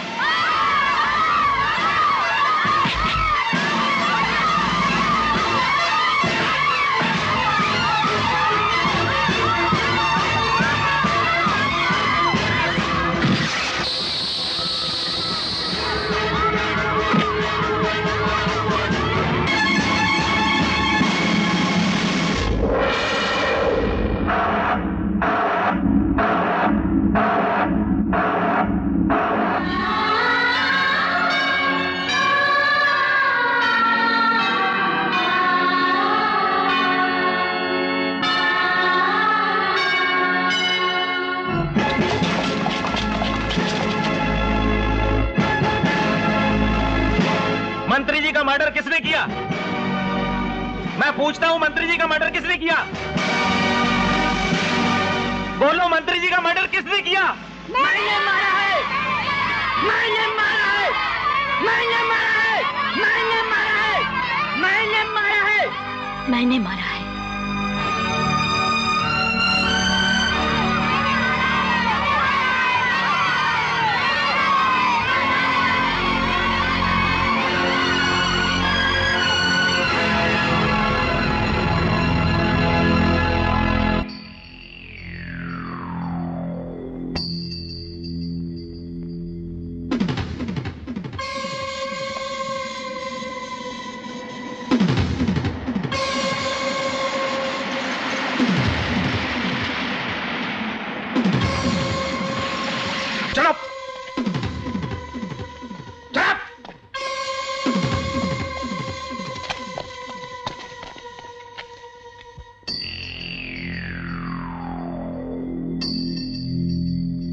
बांध दो इसे।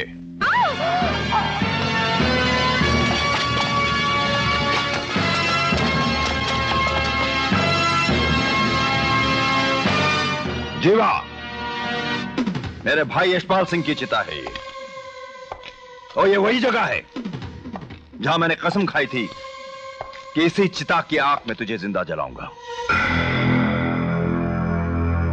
अदालत में पति के नाम पर मौत मांगने वाली, आज तुझे मौत मैं दूंगा।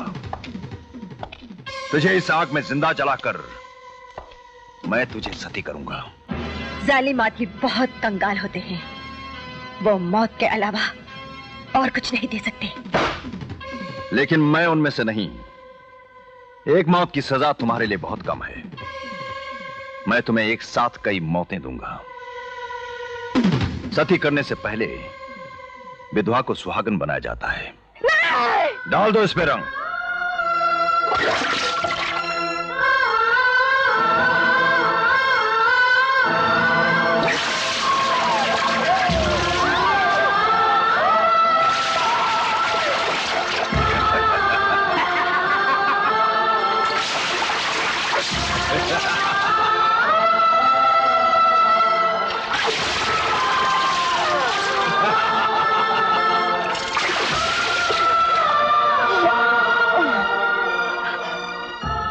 मुझे बेशक जला दे, मार दे,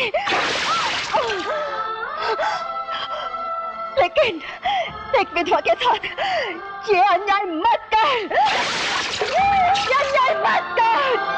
और डालो।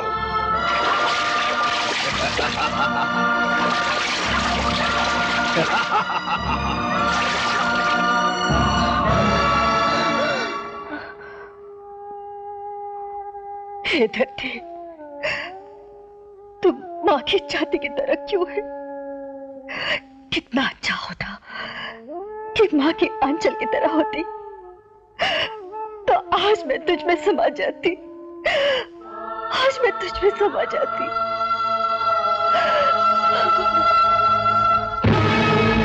भाई साहब, भाई साहब, भाई साहब, भाई साहब, इसकी टीचर को तो मैंने जंगल में छोड़ दिया और इसे यहाँ ले आया हूँ। भाई साहब, इसकी माँ इसके लिए बहुत चिल्ला रही है। मैं अभी इसे इसकी माँ के पास भेजता हूँ।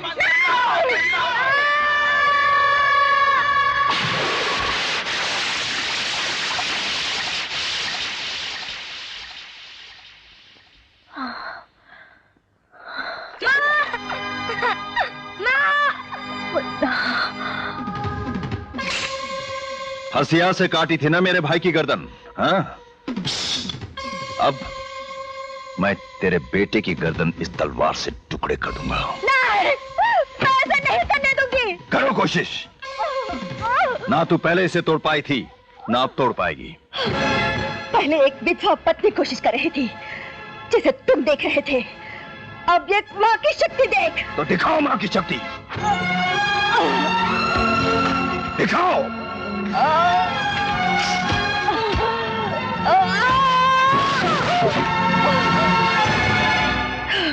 देखिए, एक माँ की शक्ति। ले जाओ इसे चिता के पास। अब इसे जिंदा जलाकर मैं अपनी सौगंध पूरी करूंगा।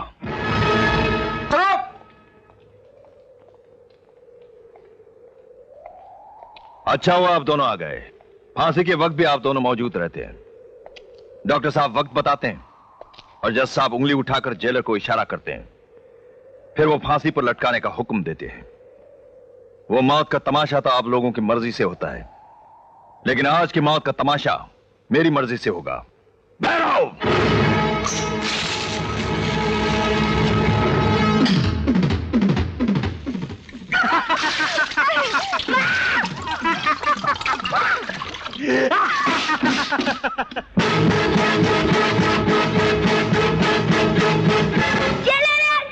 आत्मा कभी नहीं मरती, जीवन का ये सूत्र है, जुल्म सितम से लड़ने वाला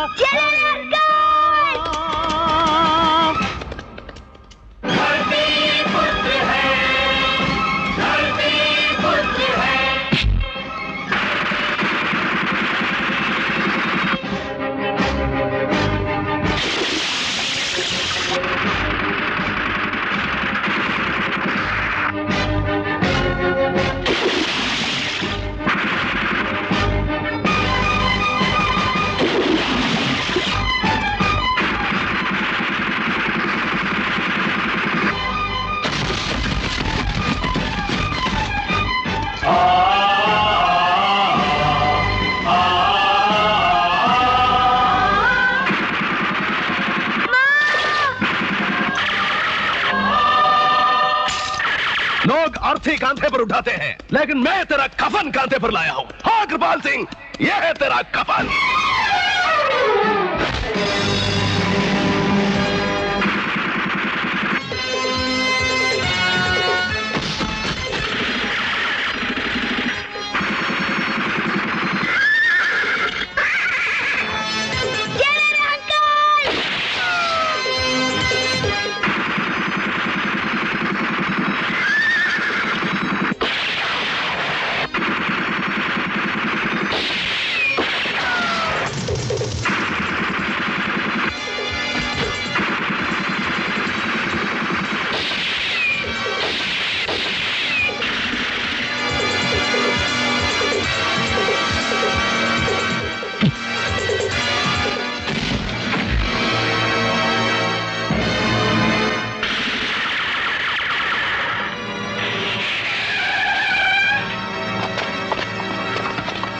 आप लोग इस तरफ जाइए, फॉलो मी।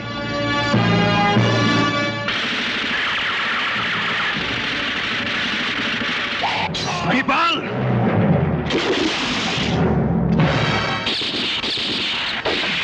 प्रशांत, रोको पुलिस वालों को। हाँ।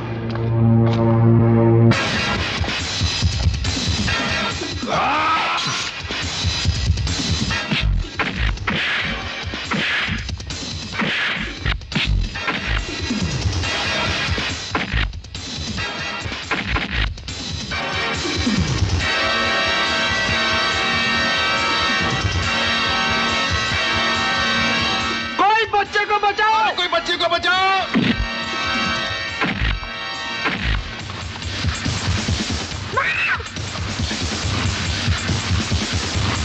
माँ, बच्चे को बचाओ।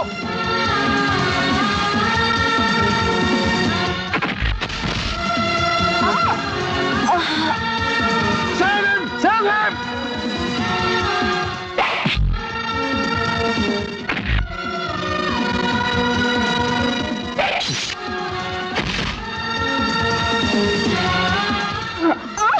Come on, save him!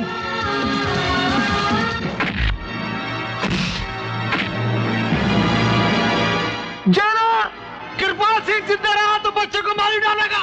छोड़ना मत। हाँ, उसे छोड़ना मत। उसे छोड़ना मत।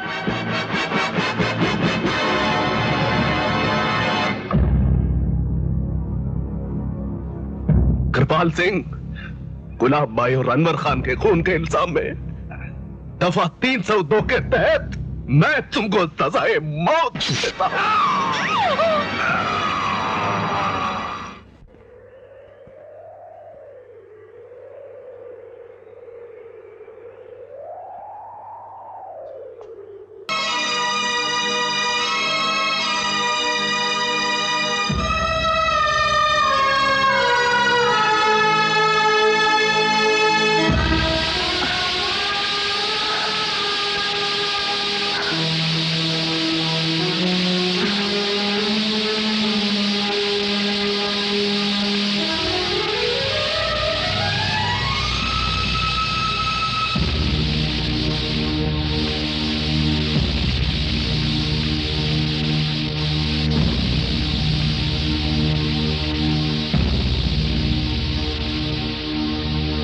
अनहोनी को होनी